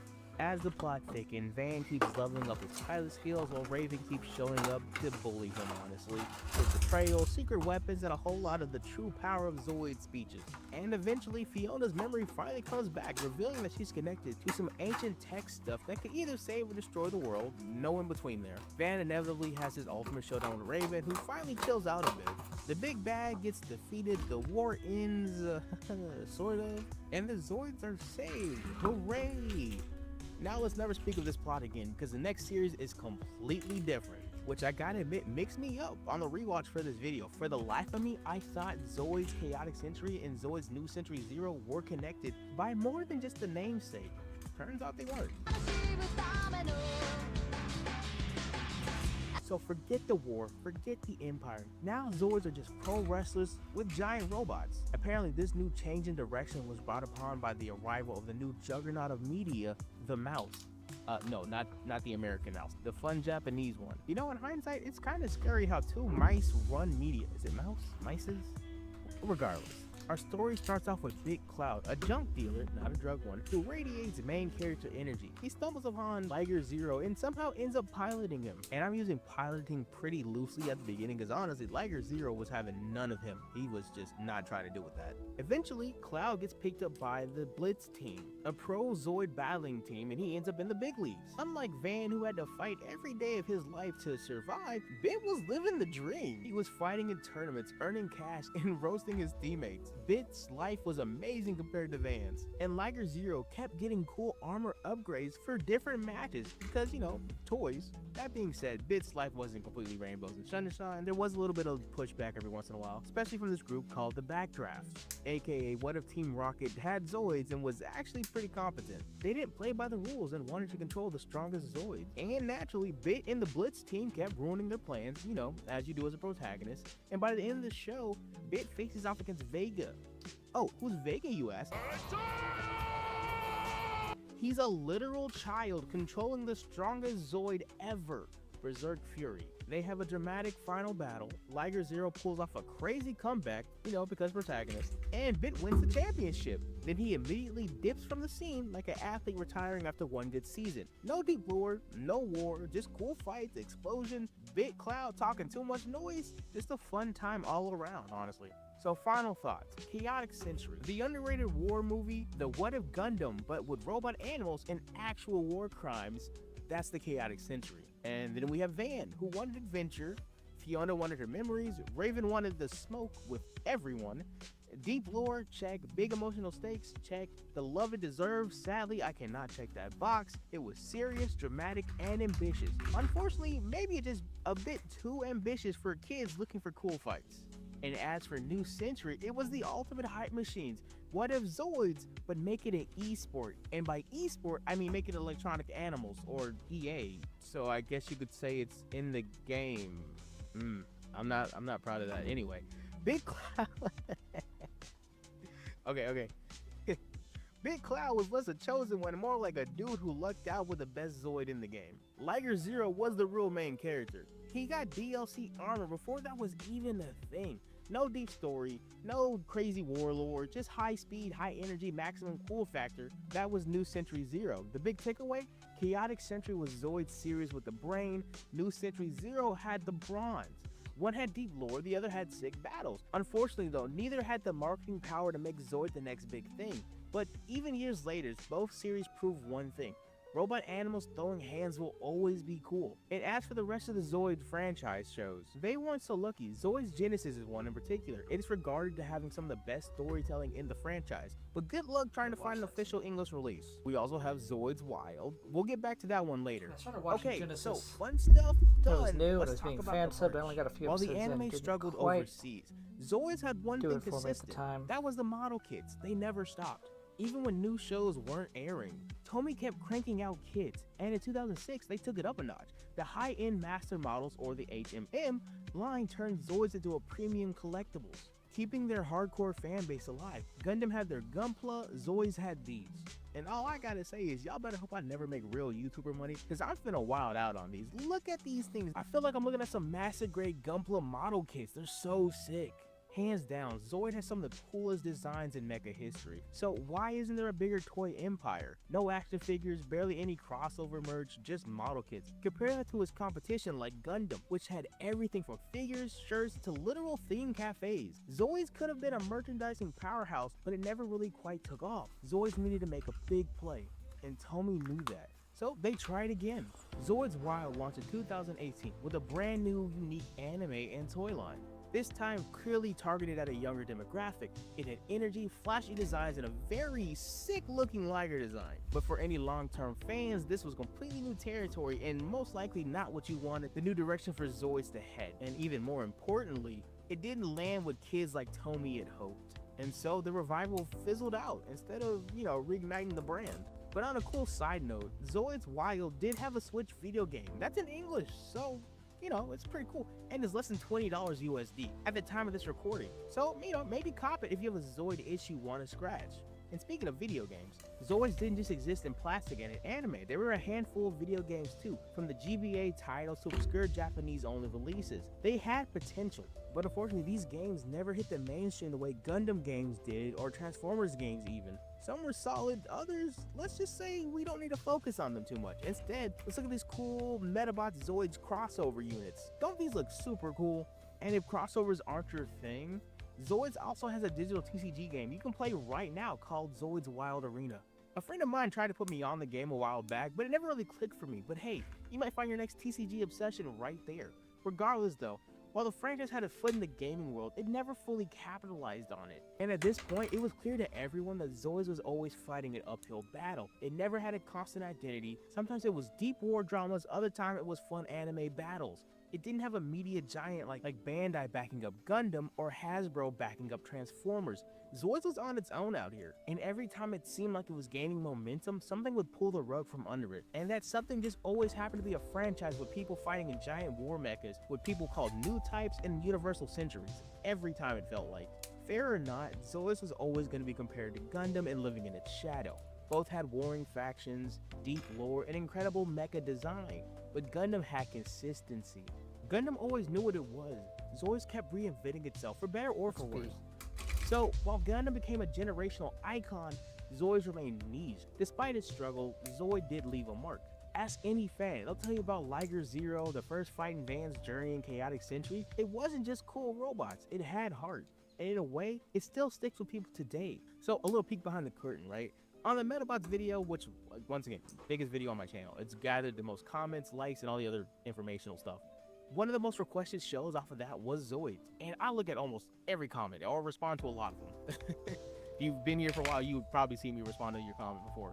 That to say, y'all really wanted Zoids, and me too, myself included. I'm a fan of the show, so I'm glad I got to be able to talk about it, and people wanted to hear me talk about it, so I'm thankful for that. But it also shows me that there are a lot of Zoid fans who saw the untapped potential of the franchise, and y'all get it. Personally, I don't think this is where Zoid's story ends. Zoid was primed to be a huge hit in the early 2000s. Cartoon Network gave it a platform, toys were flying off the shelves, but then it felt like the lack of consistency in marketing and poor localization kneecapped some of its momentum, slowly making it stumble until it unfortunately fell into obscurity. So what now? Zoid is still alive, barely, but it's here. The model kits are still around, but the anime, nowhere to be seen. But if history has taught us anything, is that Zoid refuses to die. Gundam, Transformers, and even Blades all come back with time. Zoids just needs the right push. The mecha genre isn't dead, it's just evolving. With the right blend of nostalgia and modernization, Zoids could thrive. Imagine a high-budget anime reboot, or a new game that fully embraces the open-world potential of piloting a Zoid. It's not impossible, the demand is there. Look at Armored Core, right there. It's right there, guys. Just put a Liger in Armored Core. There you go, easy fix. I did $1 billion idea. Bandai Namco, give me money, please, thank you. So after all this, what's the future of Zoids? It's not dead, not entirely. There's still a spark. As a recording, Zoids Chaotic Century just had its 25-year anniversary. While a remake wasn't announced, all it would take was the right company to see the potential right there and the money making right there, and boom, we have a reboot. And maybe it's just wishful thinking, but my birthday was just a little while ago, so let me be wishful, okay? If we get anything new Zoids, I'll be hyped. Anyway, I've been your host for the last few minutes. Thanks for rocking with me and watching a random guy talk about stuff he finds interesting on the internet. Like and subscribe and all the other fun stuff, and I will see you guys in the next video. Y'all take it easy. Later.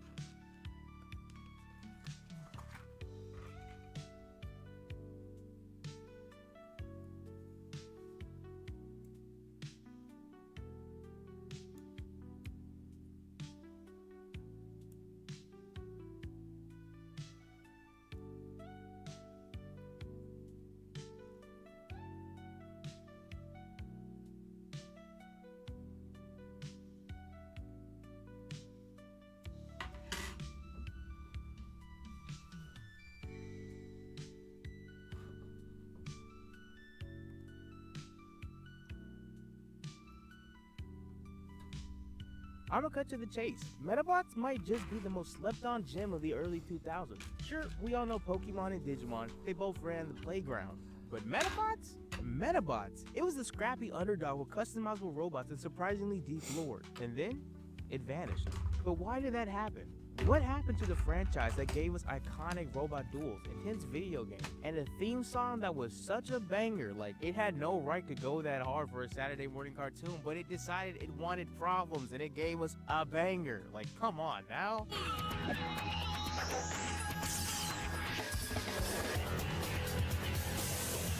Go get your friends.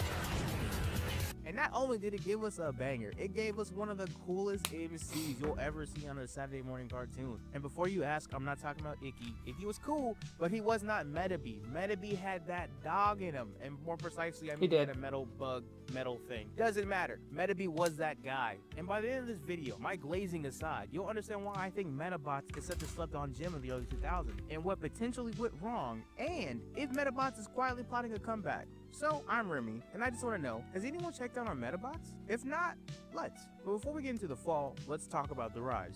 Metabots didn't get its start as a cartoon. It was born as a video game in 1997 for the GBA in Japan called Metarod. Think Pokemon but with robots, in way more strategic depth than the original Red and Blue Pokemon games had. Players collected Metabots, swapping their parts and building teams to fight opponents. The game's success even led to a manga adaptation. There's a full-blown anime followed in 1999. It became a phenomenon in Japan, which led to the usual merch, toys, you know, the works. But what really set Metabots apart was the robot design. It wasn't your traditional Gundams or your traditional mechs. Metabots found its design inspiration from other elements outside of traditional mechanics from insects and animals. They also had personalities. For example, take Metabee. That dude talked the most noise in the series for a guy without a mouth. Huh? Well, Metabee, why are you reading the funny pages? Because your dad got the sports. Okay, wise guy. I don't know what's making the biggest stink here. You or your feet? Why? Metabee, would you be a dear and take out the garbage for me? Yes, ma'am. Metabee, I order you to put down that garbage. I don't take orders from you. And how did he convey this? With his eyes. For example, take Spider-Man. Every Spider-Man artist makes the eyes his focal point for expressions when he has the mask on. Because obviously you can't see Peter Parker's face, he has a mask on. So artists tend to use the eyes on the mask to show the expression he would have with the mask on. And if you haven't noticed, they even started doing it in the MCU. For another Metabots related example, think Rakusho. Rakusho didn't talk a lot, but what he did have was a personality through how he carried himself. The man had a cloak, and if you didn't notice, any character that has a cloak that doesn't need it is automatically cool in my books. And Rakusho was one of them ones. Not to mention, a samurai stag beetle robot, just really cool. And that's the kind of unique charm that gave it attention when it came over here to the West. So the year's 2001. We survived Y2K and all the other scary stuff the 90s people thought was gonna happen. We also got the first Xbox gaming console. We got Harry Potter, we got iTunes on the iPod, but none of that matters because in 2001, we got Metabots in the land of freedom, baby. Let's go. But it was with a little bit of a twist.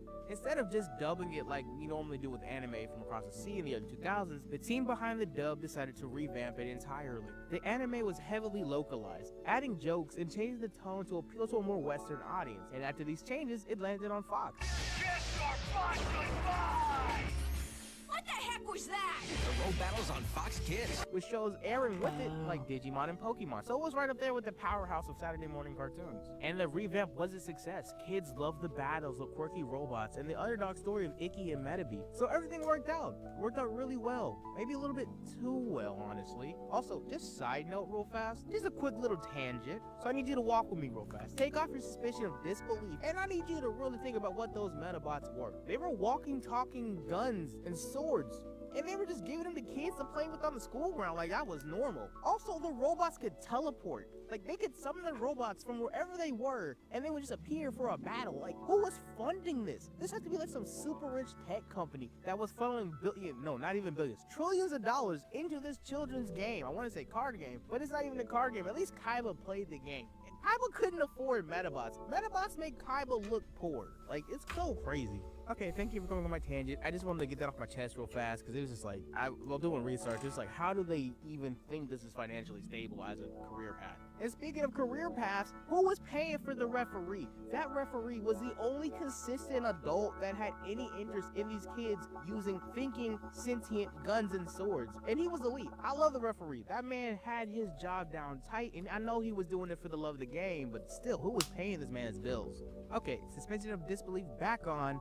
Let's get back to the script now. While the show found its success, it also set the stage for future missteps, but more on that later. Let's actually talk about the show now, and not my rant, but the actual show. Okay, let's go to the show now. Season 1 introduces us to our main character, Iki Tenryu. This your average school kid who wanted a Metabot but couldn't afford one, because I'm assuming a Metabot bare minimum, probably at its lowest cost price, had to be at least around $40,000.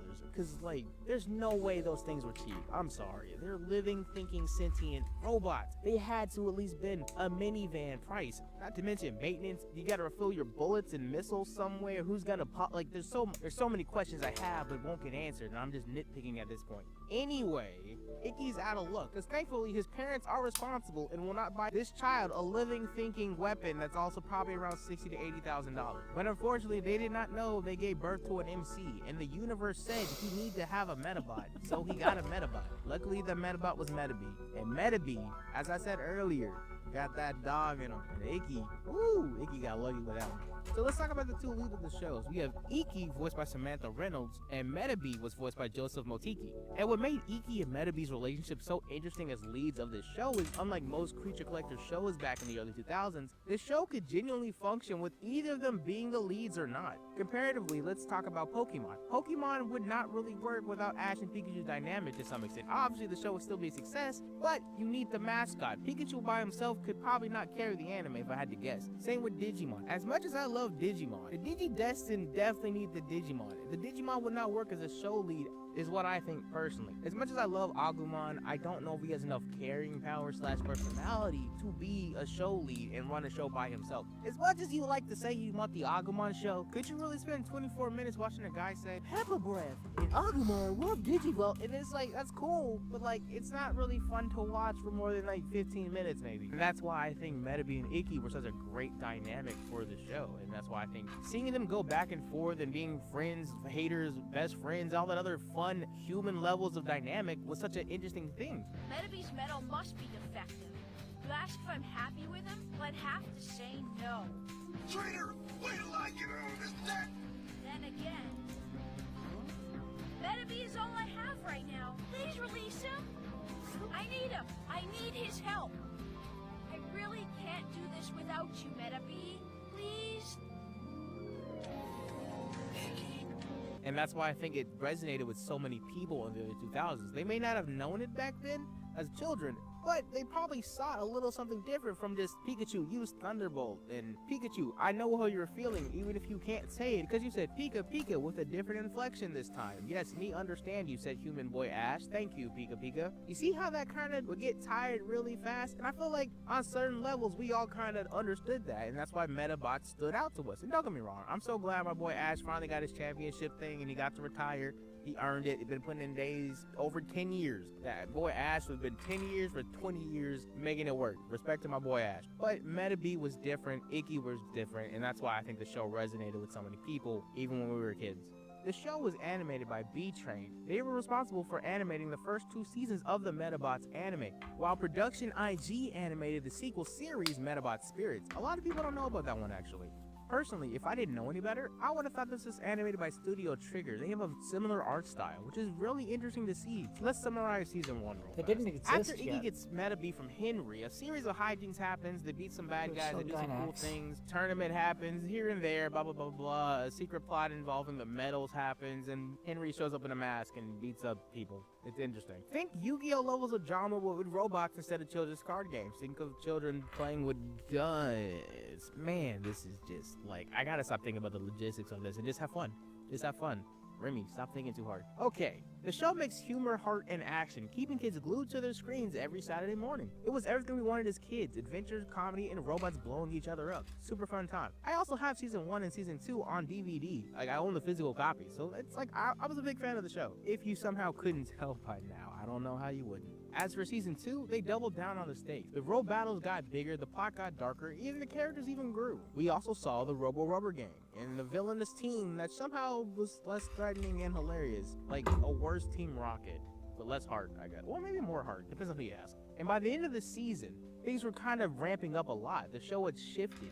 It was clear Metabots wasn't a show for laughs to some extent anymore. It was aiming for something a bit more dramatic. And then it just disappeared. Except it didn't. We just never got it over here, unfortunately. There's one more season, the prodigal stepchild, so to speak, the odd one out, Metabot Spirits. It wasn't a sequel series. It was a time jump. Both Iki and Metabee were older, and it wasn't just saying time had passed. There was a bunch of new redesigns for classic Metabots, and our favorite characters throughout the show would look different to certain extents. And it wasn't obviously overt and like, oh, Iki is now 3 feet taller and has a hoodie, and but it was like small, gradual, and niche changes that show that, oh, they have developed and grown on this journey. As take it from, let's say, Iki's watch that he uses to summon Metabee. Once again, they have teleportation. Just giving it to kids, just giving teleportation to chill anyway. Metabee also got a big redesign. If you like the classic Metabee look, I love that one personally. This redesign is like, oh, alright, they added that there, and he does this now, and okay, that's different. Yeah, we got this show at least partially. Oh, alright, that is definitely new. He did not do that. Okay. And from what I could tell, fans were definitely split on the changes. Some loved the darker tone and the new directions, others felt like it lost the charm that made the original show so special. And the animation, also slightly different. It wasn't anything crazy different, but the visual expressiveness that the characters and the robots had definitely had been lost with the move to the new studio. Things were a bit more rigid and hard-edged, and had thicker outlines compared to the previous animation/art style. It was like your favorite band tries a new sound. It works sometimes, but it's not for everyone. Shout out Linkin Park and I guess R.I.P. Chester. Despite mixed reactions, Metabots hit its peak around the early 2000s. They had the TV on lock, the toys were selling like crazy, and video games were dominating handheld consoles. At this point, it really felt like Metabots was a legit rival to Pokemon and Digimon. But the peak didn't last, unfortunately. Why? Keep watching, we'll get there. For right now, though, I want to go back to talking about the robot designs. What made Metabots truly unforgettable were the robots. They weren't just tools for battles, they had personality. Metabee wasn't just Iki's partner, he was his character in his own right. The design pulled from everything: samurais, animals, mythology, and the one who came up with such an incredible idea was the OG series creator, Rin Homura. While currently, to my knowledge, he isn't doing the designs anymore, the current series designer is Tayuga. Once again, I will put the names on screen because I am garbage at any language that isn't English apparently. That's my one weakness, I guess. Whatever. Here you go. Name on screen. An interesting thing about them is that they've been a fan of the franchise since they were in elementary school, and now they get to be the lead designer for the games, which is such a cool thing to see happen to a person. New or old, every Metabot felt like a unique and memorable design. This level of creativity gave the franchise its identity, but also made you wonder how much cooler could I make my Metabot if I mixed this part with this part, this headpiece with this leg piece, this arm, this, that, and the third. And these designs led to these kind of creative decisions which you wouldn't find in other franchises, which is why Metabots is so cool. And as I just mentioned earlier, the franchise's roots lie with the creator Rin Homura's vision. He seemingly wanted a series that combined childhood nostalgia with futuristic innovation. The mix of strategic gameplay, collectible toys, and anime storytelling wasn't by accident. It was seemingly calculated brilliance, and for a while it worked like a charm. And speaking of the toys, let's get into that now. In the early 2000s, if you didn't have a toy line to go with your show, you were doing something wrong, and probably you didn't have a show. And Metabots was no different. Released globally by Hasbro in 2002, Metabots had some of the coolest hands-on toys, in my opinion, of the early 2000s.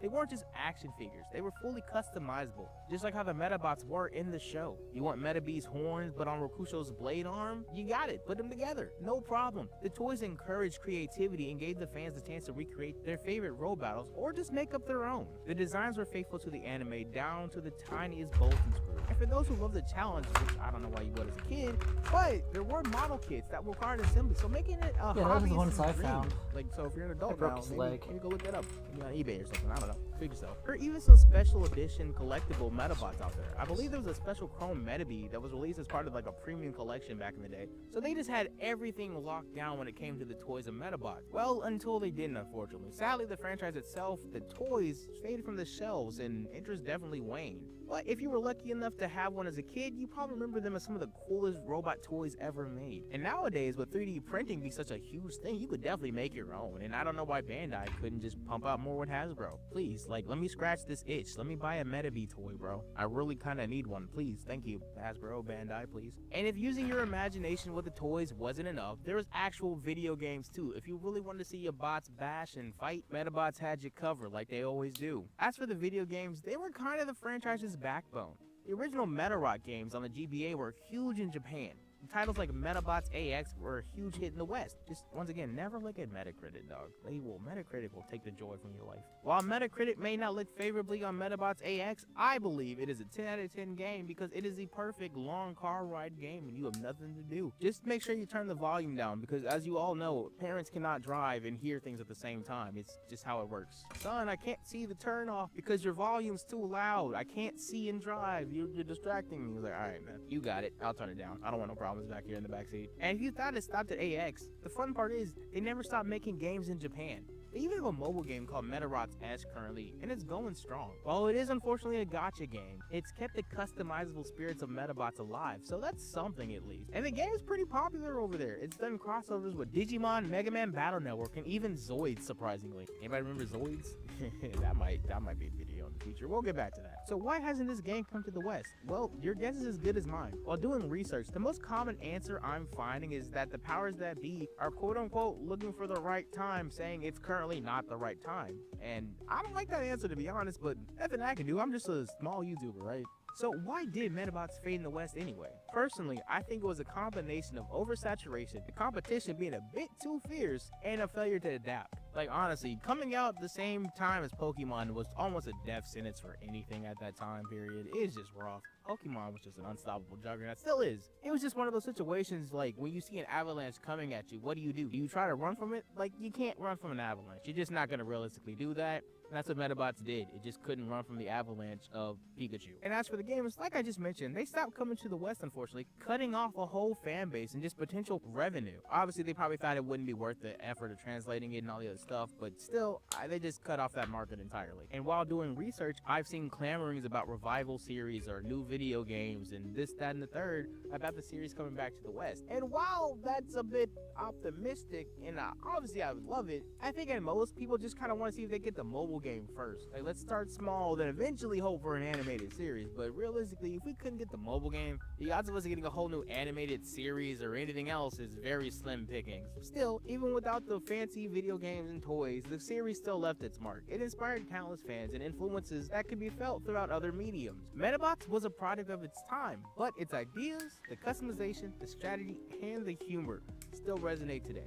So here's the big question. Could Metabots rise again? With the success of nostalgia and reboots, anything's possible. Like, honestly, it's not too crazy to think that they would reboot the anime with a 2025 coat of paint. It's not impossible. Shaman King got a remake. A bunch of older 90s animes have been getting remakes for the last couple years. So it's not out of the realm of possibility. And as long as the mobile game keeps going in Japan, there's literally hope for it to happen. If nothing else, Metabots proves that even a scrappy underdog can shine bright, and honestly, it deserves another shot. So, thank you for watching if you got this far in the video. Like and subscribe and all the other fun stuff, and I will see you in the next one, because we got a battle, Robo battle. I'm singing the theme song now. I don't know. It's just a really good theme song, dog. Like, come on. Da-da-da-da, and we're gonna make it to the top. More power. Well, anyway, all right, bye, y'all.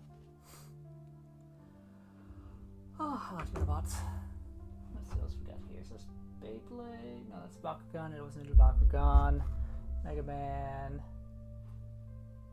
Spectrobes? Never heard of that one. Clearly that's after my time.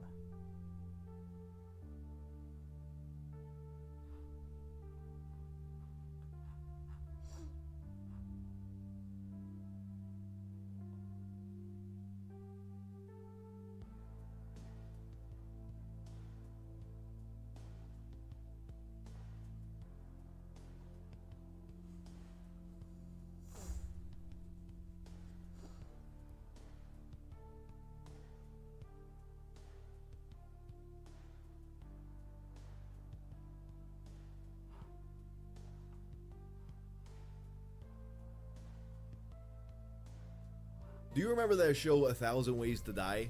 Well, it turns out there are only 74 episodes. That cannot possibly be all the ways to die. So I thought, you know what? Let me pick up where they left off. Welcome to the first episode of, I'm not married to this title yet, but 1001 Ways to Die. Cockfighting is illegal throughout much of the world. It often carries severe penalties for those caught. But one notable exception is the Philippines. Not only is cockfighting generally allowed, but it's considered by many to be an important part of Filipino culture. You can even watch it on TV.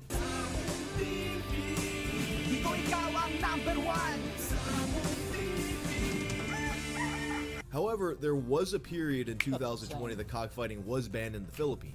Not for the reasons that cockfighting is typically banned around the world, but because large gatherings as a whole were banned due to COVID, and the government had to note specifically that this also applies to cockfighting. Of course, people are still going to do it anyway, and one of these events turned deadly. I think people often assume that cockfighting mostly involves pecking, but actually a lot of the combat involves a spur that naturally forms on the rooster's foot. It's kind of like your fingernails, but they're denser and sharper. Normally, farmers trim the spur to keep their animals safe, but if a rooster's being raised to fight, you're going to want that spur. And sometimes to make things even more violent, spurs will be augmented with metal blades. So in October of 2020, while the ban was still active, police shut down an event that was incorporating these blades. During the raid, Lieutenant Christian Bullock picked up one of the birds, and as he did that, it just happened to kick its leg in such a way that the blade sliced his thigh, and that cut happened to sever his femoral artery. He quickly bled to death. It's kind of like some sick twist of fate that the one time someone comes to save the lives of these animals, they wind up killing them.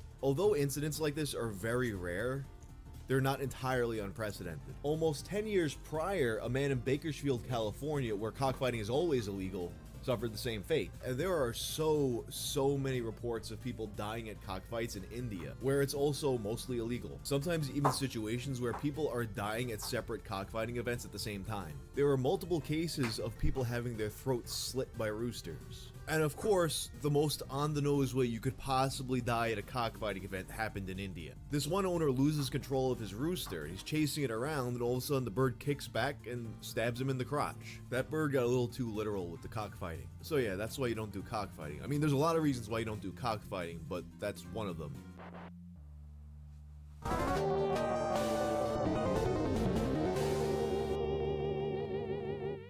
David File was a 50-year-old man who had been living in a flat in the English town of Bishopstoke. He lived in the building since 2000, and in 2006, he received a notice from Atlantic Housing Limited, the company who owned the building. David had to go. He was being evicted. But David hadn't done anything wrong. He always paid his bills on time, he wasn't noisy, he wasn't making disturbances. Well, you see, all 71 of David's neighbors also received the same message. The building was being demolished. This property had been around since the 60s and it needed a lot of repairs. And the owners found that it would actually be cheaper to just demolish everything and rebuild it than to just do the repairs. But that wasn't David's problem, and he didn't want to go.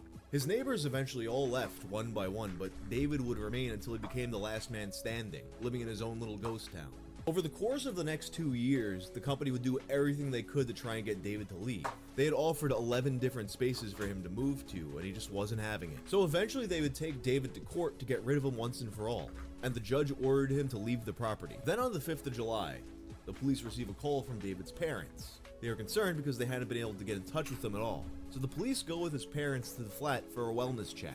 They knock on his door and there's no response. So the police have David's parents stand back as they break down the door. When the door goes down, they discover that David's walls are completely splattered with blood. And they found David in a state that the coroner, Simon Burge, described as the most bizarre case he had seen in his 15 years on the job. He had removed his own head with a chainsaw, a complete transaction of the neck as it was officially recorded. But how is it even possible to cut your own head off with a chainsaw?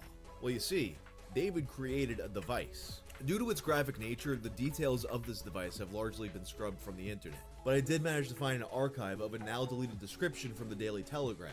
He tied the Black & Decker tool to a leg of a snooker table in his lounge with a string, taped up the on button, and plugged it into a timer. Mr. File then lay down under the snooker table, face up, and placed the chainsaw against his neck. A piece of the tool's cardboard box initially cushioned the blades from his neck. The hearing heard the timer, which is usually used to turn lights on and off, was fixed to start up the chainsaw for 15 minutes. Disturbingly, the plan went off without a hitch. The coroner theorized that he came up with such a brutal and complicated method as a bit of a protest. As he put it, to draw attention to the injustice of his situation.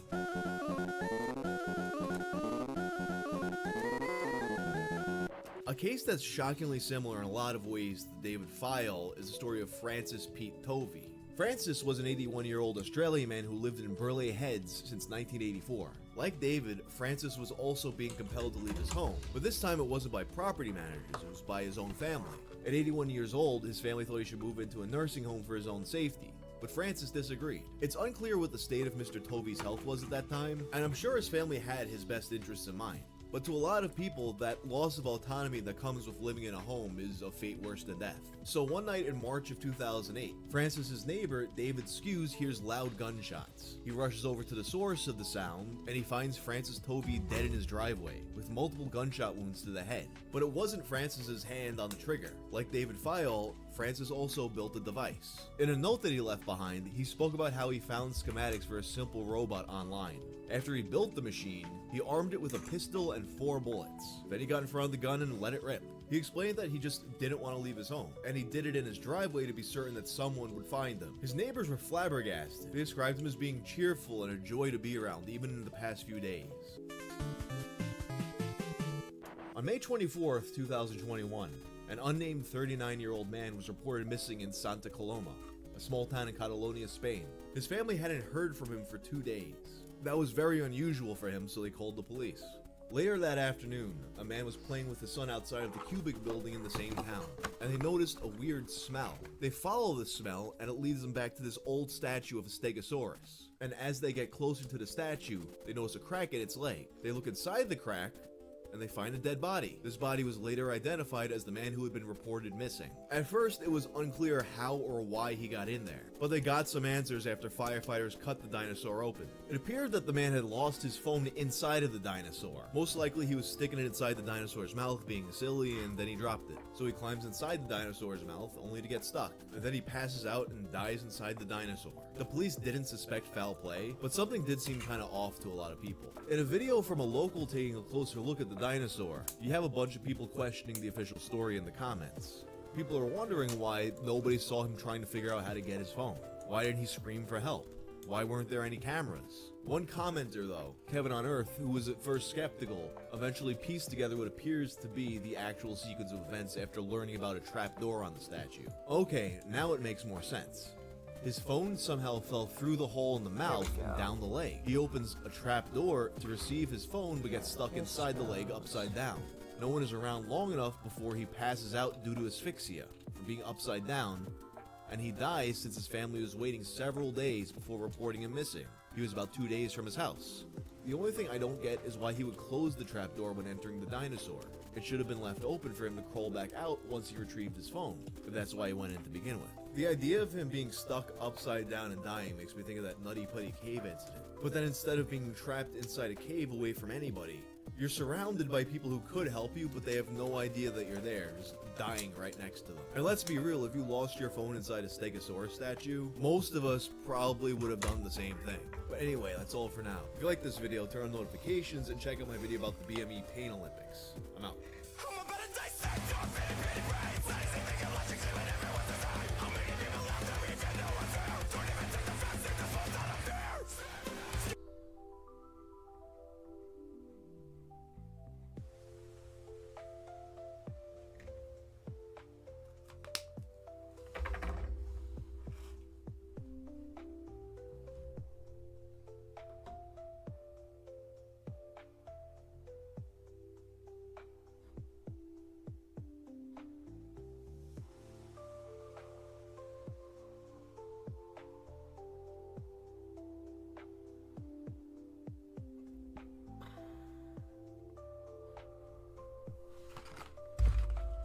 There are no women on the internet. That used to be a big meme on 4chan back in the day, and when I get to the end of this video, you might say, wow, they're actually right. But first, let's take a look at some pictures. This is the perfect family picture. Till you see it, I don't know, it looks pretty normal to me. 2 happy parents, 1 happy kid, 3 kids who are kind of like, eh. Oh wait, there it is. A wide-eyed, shiny gentleman, buried in the couch underneath the mom, like that one Edogawa Rampo's story. Okay, how about this picture of a foggy street? You see anything out of the ordinary? Oh, there's a T-Rex lurking in the mist. That's not something you'd usually see. This format, when you see it you'll shit bricks, or mindfuck images, was a really popular image format back in the mid-2000s. A subgenre of the demotivational poster meme that had been going strong for several years, as memes did back then. It's kind of like playing a game of Where's Waldo, but with a spooky little twist. You see that caption and you know immediately that there's going to be something creepy or at least unusual going on. but it's not immediately obvious what that is. And as time went on, people would play off this expectation to misdirect you. Like you got this one where there's a red circle, but there's nothing in the circle. Then you look down and oh no, it's a demonic soy jack in the floor. And of course, there's also the ones where you think it's gonna be one of these and you're looking, and then all of a sudden a spooky face pops up, and it was a gift the whole time. I definitely got by a few of those back in the day. Well, how about this one? Perfection. When you see it, you'll shit bricks. And it's a girl in bed in pink floral underwear. Whoa, easy there, bud. Don't go off to your bunk and start killing kittens just yet. We got a mystery to solve. What exactly are we supposed to be seeing here? The mattress tag? The flowers in the background? What if I told you? That's a dead body. Ladies and gentlemen, this is the story of Perfection Girl. This was a story that I set out to cover several years ago, but at the time there just wasn't enough to it where I felt like I could make a decent video out of it. I don't know what it was that made me think about it again, but this time I found a lot more. Stuff that was previously lost to time, including the guy who most likely wrote the original copy pasta. And I also finally figured out, after almost 20 years, the actual reason that we were supposed to shit bricks about this. So for those unfamiliar with this meme, Perfection Girl was this woman who was in a series of 3 photos depicting her in bed in pink underwear. She's a good looking girl, but that in and of itself is unremarkable. You know, if I made a video that was like, okay, so there was this girl on 4chan 20 years ago, and she kind of looked good. That was the video, you should just put me down like a dog. No, this is of interest because despite very clearly looking alive, she's supposedly dead.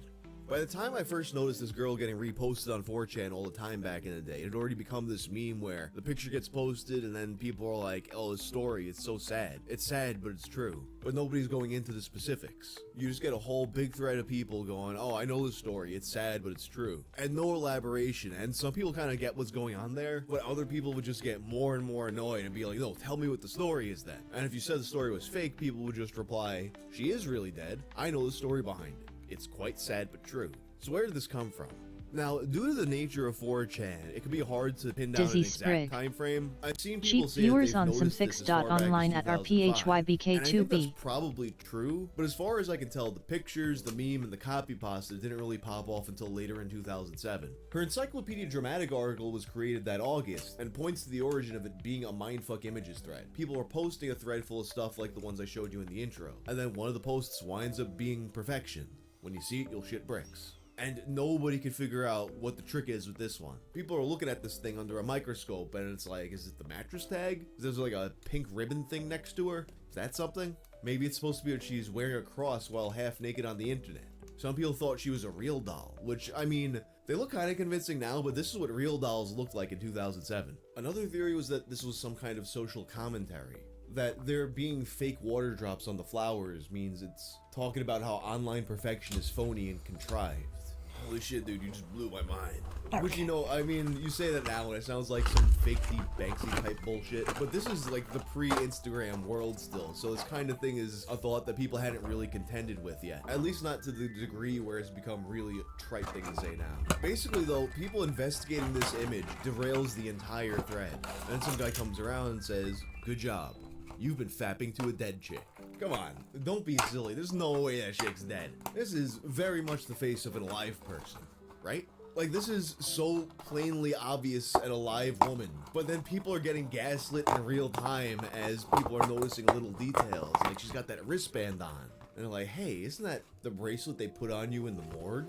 Or as an ID for coma patients? Why are there flowers in this bed? Is she being prepared for a funeral? You know, you gotta have your good bra and panties on with your eyes wide open for the open casket. Eventually, people find a CBC article from the year 2000. A group of teens between 15 and 19 years old had been partying at a cabin in Newfoundland. They find the key to another cabin next door and they discover a bunch of unlabeled bottles full of green liquid. They assume that this liquid is moonshine. It was not moonshine. After drinking the mystery fluid, most of them became extremely sick and 2 of them died. The owners of the cabin would tell CBC that they had a jug of antifreeze that broke, so they put what they could save in the bottles that the partygoers thought was liquor. Which, I mean, I get it.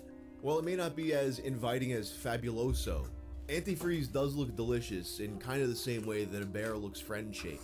Although the victims named in the article were all male, posters on B would often claim that the girl was one of the other partygoers that wasn't named in the article. Then on October 16th of 2007, a different story would emerge. A guy makes a thread asking if he's a necrophile for jerking off to a dead body. And while they're one of those who are like, come on, we're gonna do the same thread again, half the thread is people going, she's not dead. Yes, she is. No, she's not. Then another guy comes in and says, she is really dead. I know the story behind. It's quite sad but true.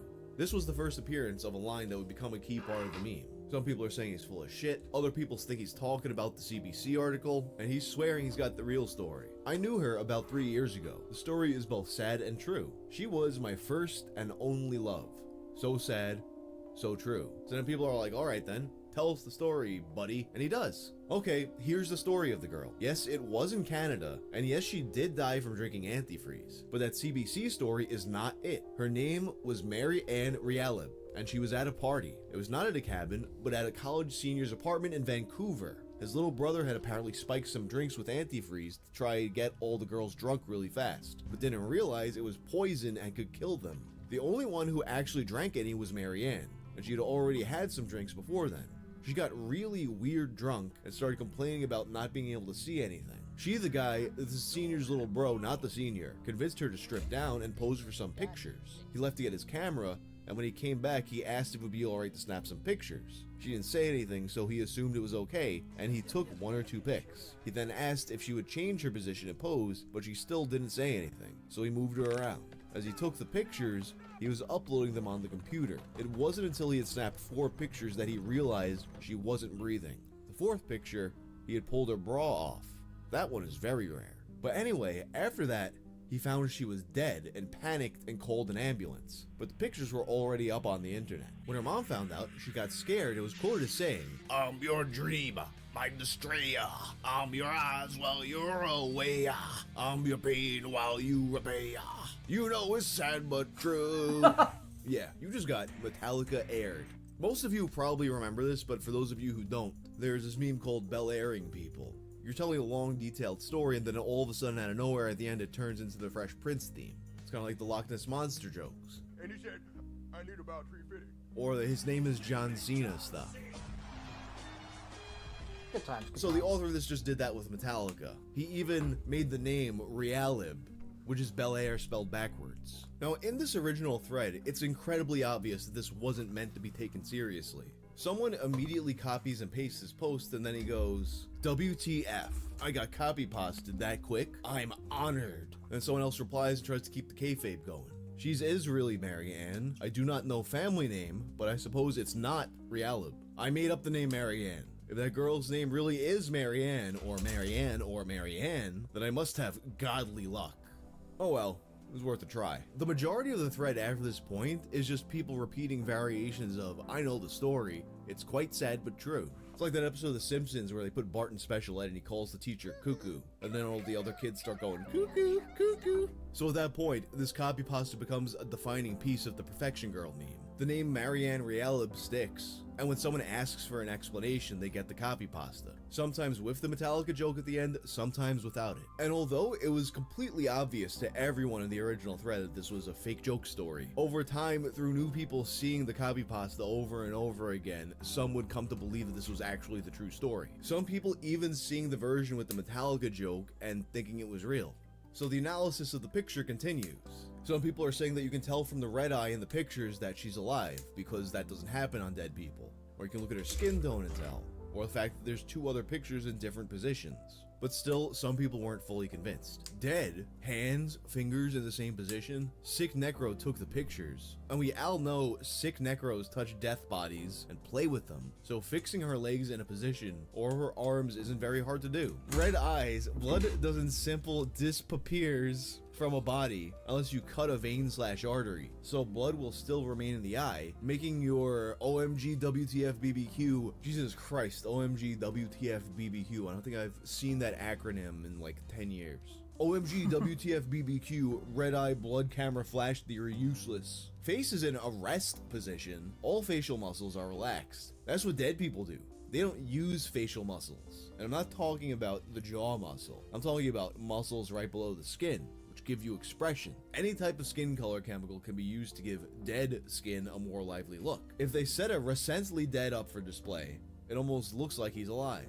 Now to me, this is still all obviously ridiculous and just jokes. but you see enough people take it seriously and you start to second guess yourself. And at the end of the day, I think this is pretty obvious, but what do I know? I'm not a doctor. You know who is though? Friend of the channel, Chubby Emu, so I asked him his opinion. The antifreeze part is kind of weird. It says she claims she couldn't see, so he'd be looking at methanol. Ethylene glycol is the other thing in antifreeze, but that causes kidney damage, pain in the sides, and bloody urine. Both methanol and ethylene glycol by themselves aren't toxic, but rather the body breaks them down into something toxic. We know this because the antidote to both of these is the regular alcohol we drink in liquor, ethanol. Ethanol blocks both methanol and ethylene glycol from being broken down, and they're eliminated in the body as is. Methanol breathed out from the lungs and urinated out, and ethylene glycol urinated out. When the methanol starts to get broken down, there's usually a period when the person will start hyperventilating. It's pretty noticeable. This usually starts hours after the ingestion, so it takes some time and doesn't happen instantaneously. Also during this time, the person's actions should be obvious that something's wrong. Vomiting, salivating, confusion, abdominal pain, far from being able to pose perfectly for a picture. And if enough time has passed that the methanol has turned the person blind, i.e. caused permanent brain damage, they will probably still be hyperventilating up to the point where they do stop breathing in extreme poisonings. All this to say that antifreeze part might be kinda doubtful, so then someone could say she was already dead. Hard to tell from a picture because in person you'd still check breathing and circulation, things that can be done near instantly. I wouldn't take too much stock in stuff like skin complexion here, because cameras can throw off white balance, especially when room lighting and the camera's flash don't match. And it looks like the flash went off in one of the pictures. Maybe I'm just looking at the antifreeze part too closely, but she would look a lot sloppier if she really did die from antifreeze ingestion, and someone posed her for some pics. So I think that's a pretty compelling explanation as to why this is definitely not a picture of a person who died from antifreeze, and it's probably a picture of a person who is not dead in general. I also happened to find the person who most likely came up with the copy pasta. In a post back in 2018, Dulce writes, "No, seriously, I am actually the author of the Marianne Realib copy pasta. Sure, Perfection Girl was around for a while before I wrote her awful backstory. I honestly never thought it would stick around this long. Surf wisely." This post went by basically unnoticed and only got 6 likes. And of course, anyone could just say anything on Twitter. And in fact, on that note, he had actually mentioned it again, this time quoting the original fake RDM Kid post I spoke about a few months ago. And this also went by mostly unnoticed. Not sure which one had more impact, Poochie and Pansy or the Marianne Realib copy pasta.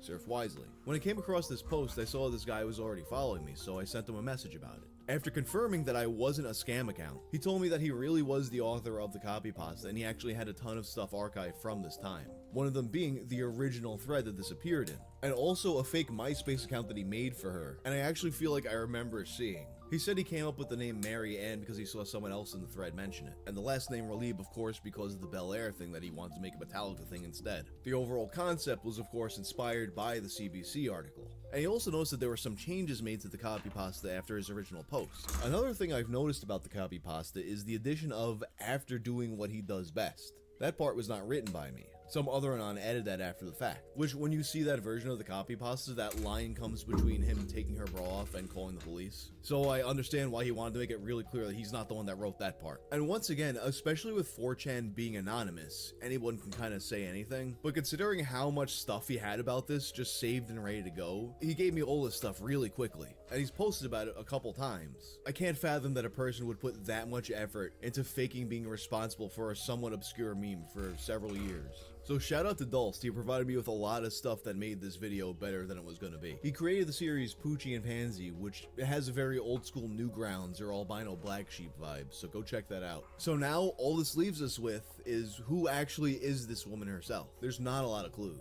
The green wristband that people thought meant she was a coma patient was said to be from Leeds Fest in the UK.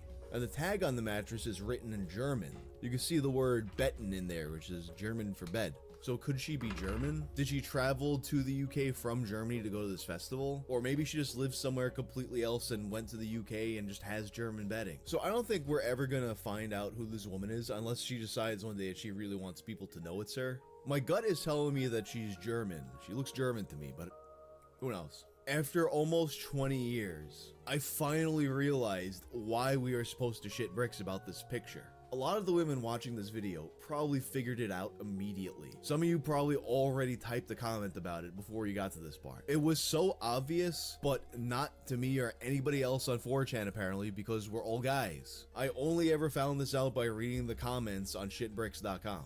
It's not the flowers, it's not the mattress, but she's definitely not dead. You know how I know this? Because she's on her period. You can see her pad through her underwear. That's what we were supposed to see. Basically, this only ever became a meme because there really were no women on 4chan. Anyway, that's the story of Perfection Girl. If you like this video, check out my video on Dusty the Cat. I'm out.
Martian's successor Nadesco is a celebration of the space mecha genre that released in the wake of Neon Genesis Evangelion. Did this affect the reception of the anime? Probably not, unless you watched it dubbed, because Shinji's VA voices the main character in this show, which does unintentionally add another layer of humor to Nadesco. I mustn't run away. I mustn't run away. I mustn't run away. I mustn't run away. I mustn't run away! Oh, what's wrong with running away? And whose business is it anyway?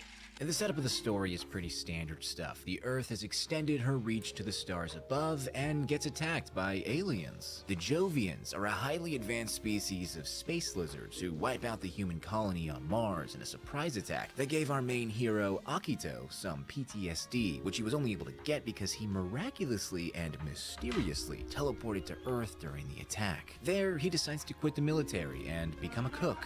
The end. Or at least it would have been had his childhood friend Eureka not have just become the new girl boss of a newly crafted, privately owned spaceship, the Nadesco.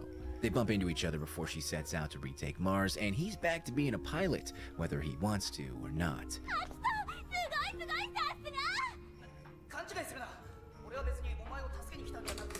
Martian successor Nadesco is sort of 3 shows in one. You got Nadesco the homage, Nadesco the comedy, and Nadesco the drama. All 3 aspects are present across the show, fighting for power and screen time. But that's not to say that this is a segregated show. The homage can quickly become a comedic parody that starts off fun but turns into something a bit darker once the laughter subsides. Now, as you can imagine, balancing these 3 things would be difficult even for the most capable of creators. And Nadesco is the product of a director who was making it up as he went along, which would indicate that the final product should be nothing short of nonsensical. However, that's not really the case. It's not perfect, there are issues, but before we get into those issues, let's just talk about the good stuff. The most important thing for a comedy show is the comedy. Nadesco may not strictly be a comedy anime, it does shuffle jokes with romance and depression, and we will be coming back to this, but the jokes in this space opera land more often than not. It's usually slapstick related like most Japanese comedies, but there are also plenty of meta jokes about genre conventions or light roast of other mecha or sci-fi anime,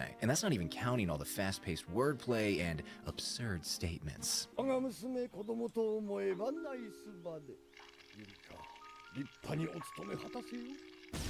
I do think it's true that you will get more out of the jokes and appreciate more of the understated callbacks and references to the super robot anime of the 60s and 70s and shows like Space Battleship Yamato, Macross, and Gundam if you've watched, well, you know, any of those shows. But I wouldn't go so far as to say it is a needed prerequisite. I mean, I could just as easily say that you need a cursory knowledge of the Japanese language to appreciate some of the puns, or even the series' namesake. It's called Nadesco because Yamato Nadeshiko is a Japanese phrase that means the ideal, traditional Japanese woman. You may have noticed this phrase includes Yamato, like Space Battleship Yamato, but this time, the old man captain archetype is replaced with a young, pretty woman, very feminine. An ideal, traditional Japanese woman, to be sure. This might also be why Akito pilots a pink mecha instead of something, a little more masculine. Or maybe they just wanted the robot to stand out. I don't know. But now don't be too worried if you've never seen any of the big shows referenced by this one. You will still be able to enjoy Nadesco. If anything, you'll just walk away with a desire to watch some of the big shows after you finish this one. But you're kind of in luck, because there is one old school show that you will be watching as you watch Nadesco. It's the Super Robot show within the show, Geki Gengar 3.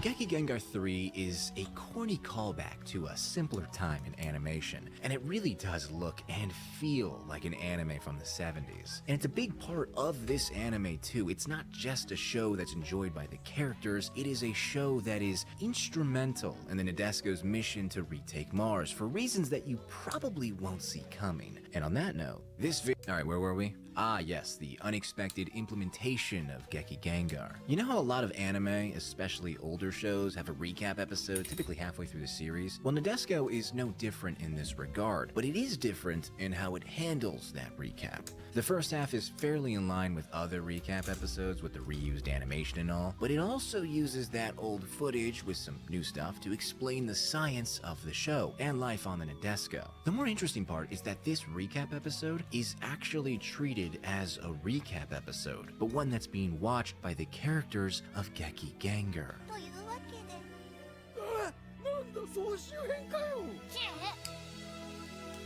I have never seen another instance of a show becoming the show within a show of the show that's within the show. Truly fascinating stuff. These guys really liked Geki Gengar 3. I mean, this joke show even gets its own OVA. And while this is all pretty funny, Geki Gengar isn't just a joke.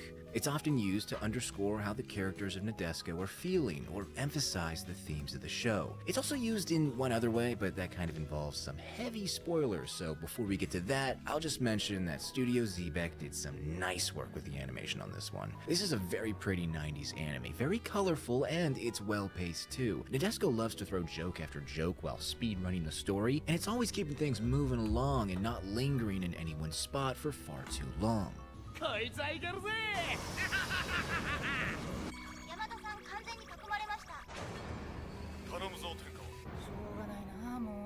And that's not to say that the show never lets up. It does slow down during some of the downtime, but it also has characters frantically and frequently talking over each other, which can be a bit overbearing at times. I wouldn't really call this a negative. It doesn't even come close to the Tatami Galaxy experience, but I might as well enter my complaining arc now. I like Nadesco. I really do. But there are some things that I dislike. And a lot of the things I dislike, I only dislike because I really liked the show. The first few episodes are frankly amazing. There is not a single dull moment. The comedy is at its best, and the drama is too. It walks a fine line between being a silly show with serious moments and a serious show with silly moments. You get lured into a comfortable place with the ditzy captain and the zany antics, and then it just breaks you with the crushing weight of the reality of war. If Nadesco teaches you anything, it's that silly does not mean safe. Fans of this show rightly extol the finesse with which Nadesco balances its drama and comedy, and I will too, to a degree. I would not say that there's a specific point in this series where the show loses sight of itself or of what made things work. It's just that the start of this show gave me certain expectations I didn't come into the show with, which got me very excited because I was seeing something different, only for it to gradually cease being so different and fall back in line with my original expectations. Since this was a comedic anime from the 90s, I only expected the routine jokes, people saying dumb stuff and everyone falling down, that kind of thing. And that is there from the start, but it's tucked in between dry and sometimes dark humor that wasn't so typical for 90s comedy anime. I think episodes 3 and 4 are the best examples of this. Now I gotta give you a heads up because I'm going to spoil the big thing that happens in those episodes, so be warned. Episode 3 involves the Nadesco leaving Earth for Mars against the wishes of the Earth military. This leads to some fighting and a coup on the Nadesco where some guys rescue an admiral and escape. And right before they leave, the main mecha pilot for the Nadesco and the friend/rival of Akito sees them leave, and with no warning, they just shoot him. This scene is kind of comedic because the pilot, Guy, is a very over-the-top personality who loves Geki Gengar 3. He's quoting it all the time, and he's modeled himself after the main character. And he's always trying to be as heroic as that main character, but he's an idiot, so it never goes his way. And this is just another example of that. Just another joke at his expense. Now, at this point, the show has already diffused potentially dreadful events by pulling the joke card before. So you got nothing to worry about. You just sit there and you wait for Guy to get back up and for the characters to either start laughing or to act annoyed. And then episode 4 starts, and there's no dialogue, only dour-looking doctors and the sound of Guy flatlining. That's when you realize this isn't a joke. There's no punchline. He's just gone. And Akito struggles to deal with that, but no one else does. In fact, no one else really seems to care at all, except for Eureka, but no one really cares about her either. This is all really funny to me in a messed up way. Like, this guy wanted to go out like the hero in his favorite anime, to have his name just hanging on the mouths of everyone he's ever known. And before his body's even cold, they've already moved on to the replacements. This made me think, oh, we're doing a black comedy, and I'm not talking Tyler Perry, I mean In Bruges, a type of comedy that revolves around death and morbid topics, lots of dark humor and all that. Not really something I see all that often in anime, at least not really something I see done all that well in anime. And another thing that I don't see all that often would be a romance that doesn't take the whole show to develop. You see, in the same episode where Guy dies, Akito bonds with another crewmate, Megumi, who is also feeling pretty down in the dumps thanks to all the dead people in her life. And at the end of that same episode, they solidify their relationship with a full-fledged kiss while Eureka copes about getting cucked.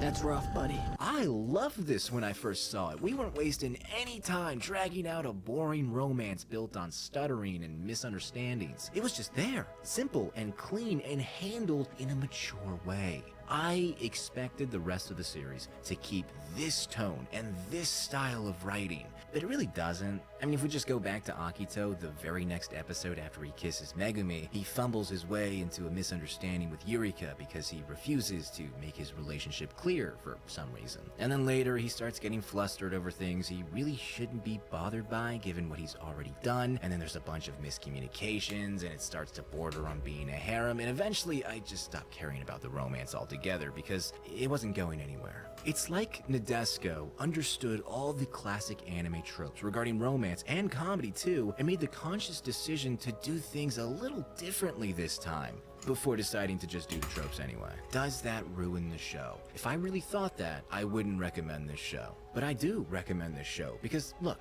it's not that big of a deal, just mildly disappointing, and because this show is still something special. Not spectacular, but sincere. A genuine love letter, not just to space mecha shows or super robot anime, but to the culture that surrounds it and defines it. It is a well-executed parody. And by that, I mean it is a parody that doesn't hate what it's a parody of, or even view it as lesser media. It's poking fun, not stabbing fun maliciously. This is not a deconstruction meant to subvert expectations at every turn. Sure, it brings up genre staples and views them through a critical lens. For instance, would the Earth really be okay with a private company sending a ship full of autistic teenagers on a mission to either eradicate or negotiate peace with a faceless enemy they've been fighting for a decade? Probably not. And the reasoning for such a disposition can be found in episodes 1 through 26. So why does the show still employ it? Well, because at the end of the day, you'd have to really hate having fun to hate that setup.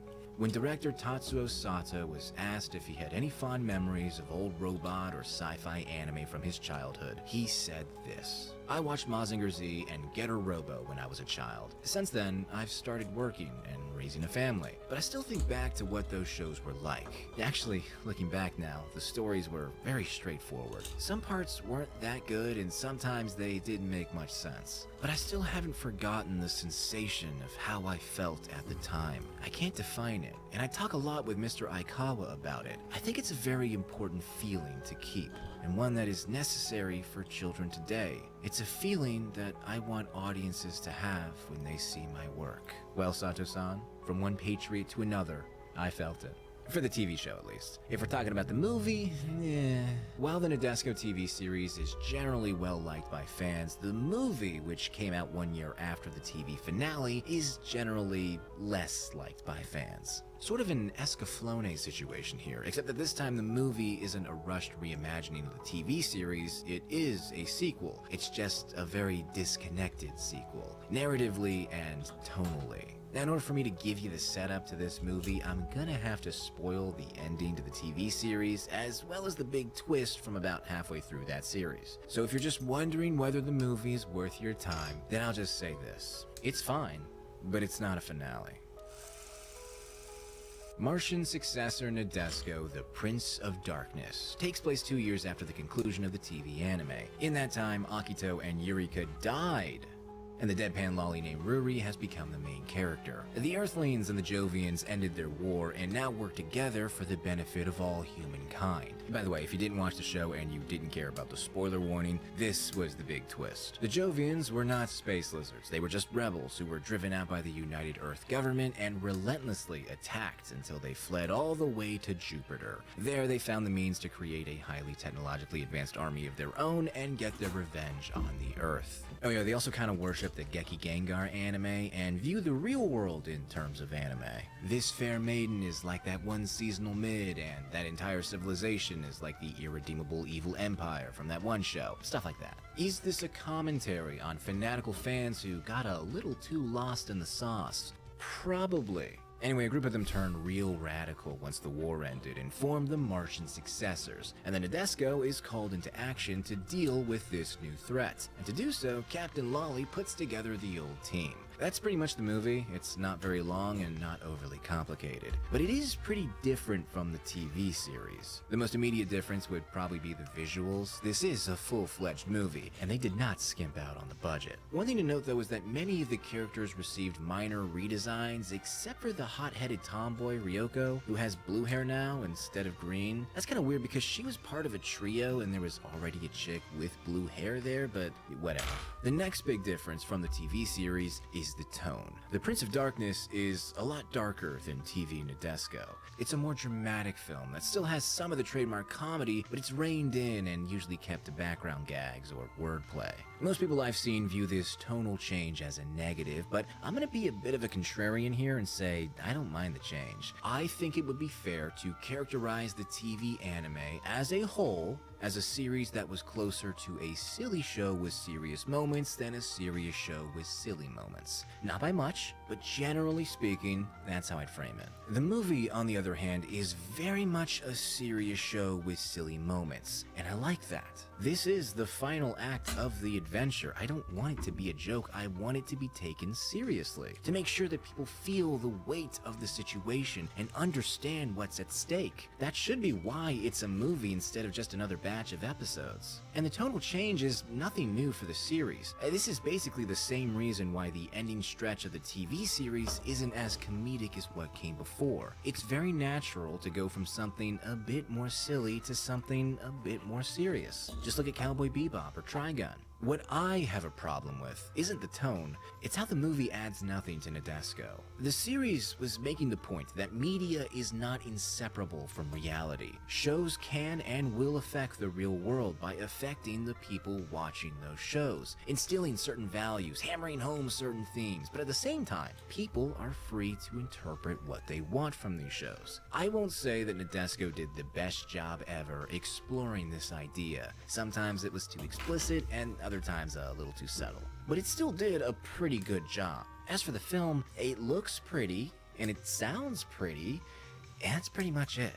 If you didn't watch this movie, then you didn't miss anything. Thematically, it doesn't change anything, and there's no sense of continuation from the TV series, nor any sense of finality to this movie. It feels like it starts after the start of a new story and then ends before the end of that new story. The TV show ends with Akito and Yurika successfully bringing about a ceasefire between two very angry sides, while the Nadesco jumps far away and the crew ponders what will happen next. Will the war finally come to an end? Will this peace even last that long? Will the captain and her childhood friend receive the sacrament of holy matrimony and have themselves a Mario Kart family? The final message in the credits of the TV show assures us that these questions will be answered in the sequel, and the first scene of that sequel is at the grave of Yurika and Akito. Also, the Jovians and the good people of Earth have worked things out off screen, so the war's over, I guess. Jarring doesn't even begin to describe how this feels. And yes, Akito and Yurika aren't actually dead. Big surprise, I know. But you're gonna be shocked to find that Akito goes from a goofy guy with some PTSD to a mopey man who's in constant pain because he's been experimented on daily. And Yurika is just a statue for the entire movie. A movie that gives like 20 minutes of its 70-minute runtime to the new threat and the rest to just seeing the old crew and where they are now. Prince of Darkness is a mess of a film that has way too many blanks that need to be filled in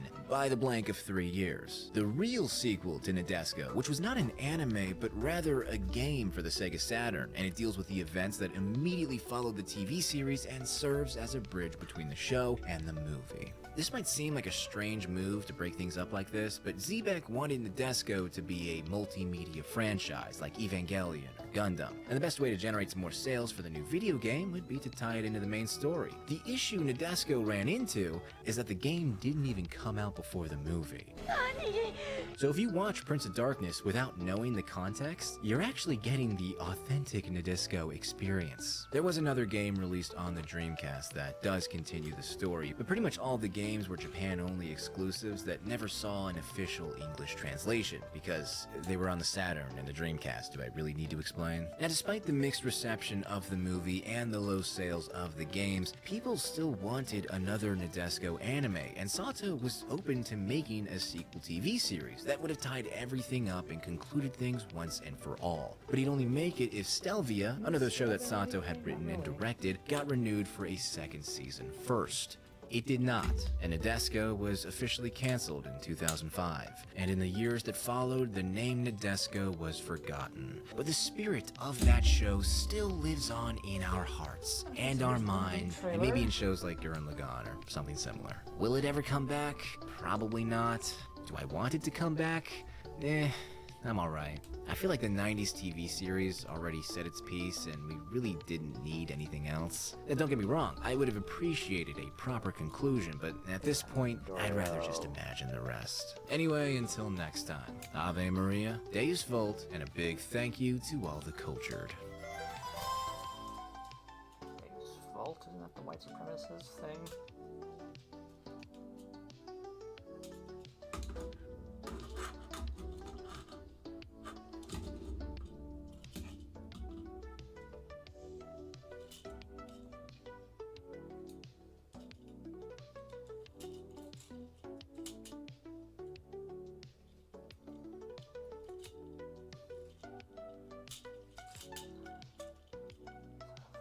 Correctly.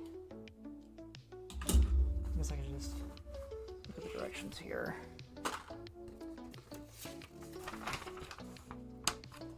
Let me fold those in.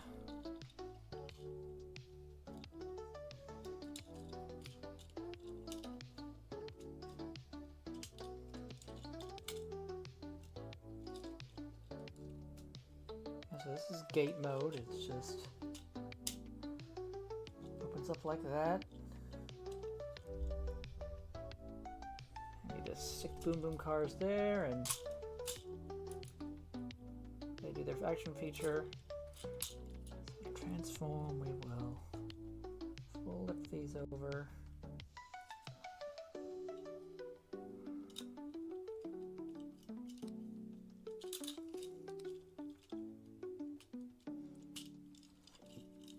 Close that in.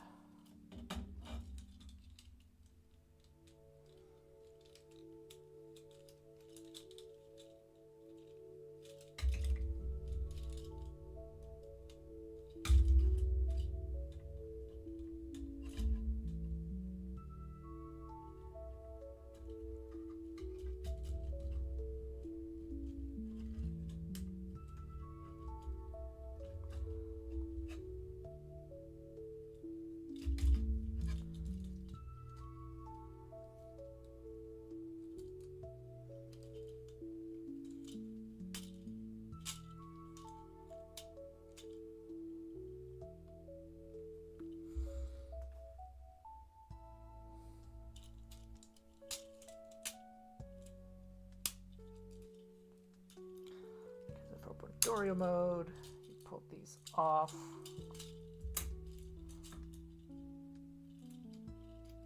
You can also flip that a little bit in.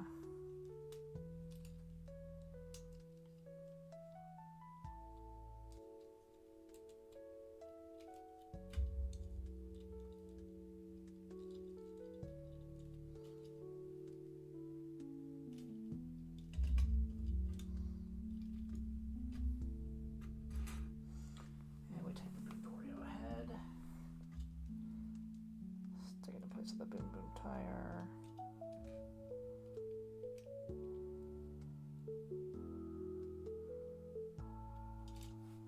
Beautiful. So that's Boondorio Boomderas.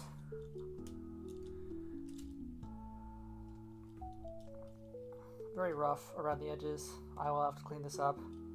But for using very few stickers, I kind of dig it. I think that's where I'm going to call it for the night. I apologize. I'll do a short stream tomorrow, I guess, or today. I don't know. I'll finish up before the proper stream tomorrow, which is going to be something else. One of the Gundams behind me, I guess.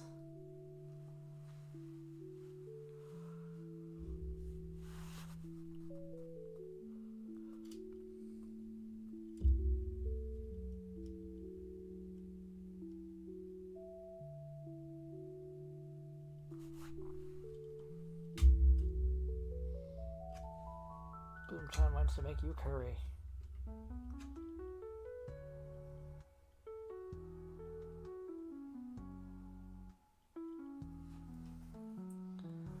Alright, I'm going to call it right there. Thank you very much for anybody who came out or who was watching me, my replay. I stream every Saturday around 9 p.m. In theory, having not streamed the last 2 Saturdays in a row.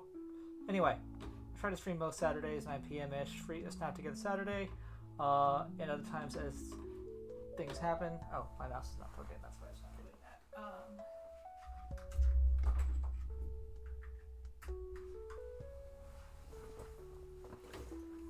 Trying to get my goodbye set up here.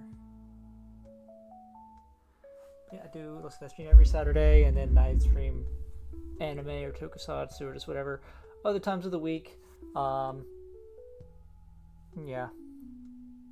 If you know me, know me. If you don't, try to know me. I'll see you next time, which will be later today, this Saturday night.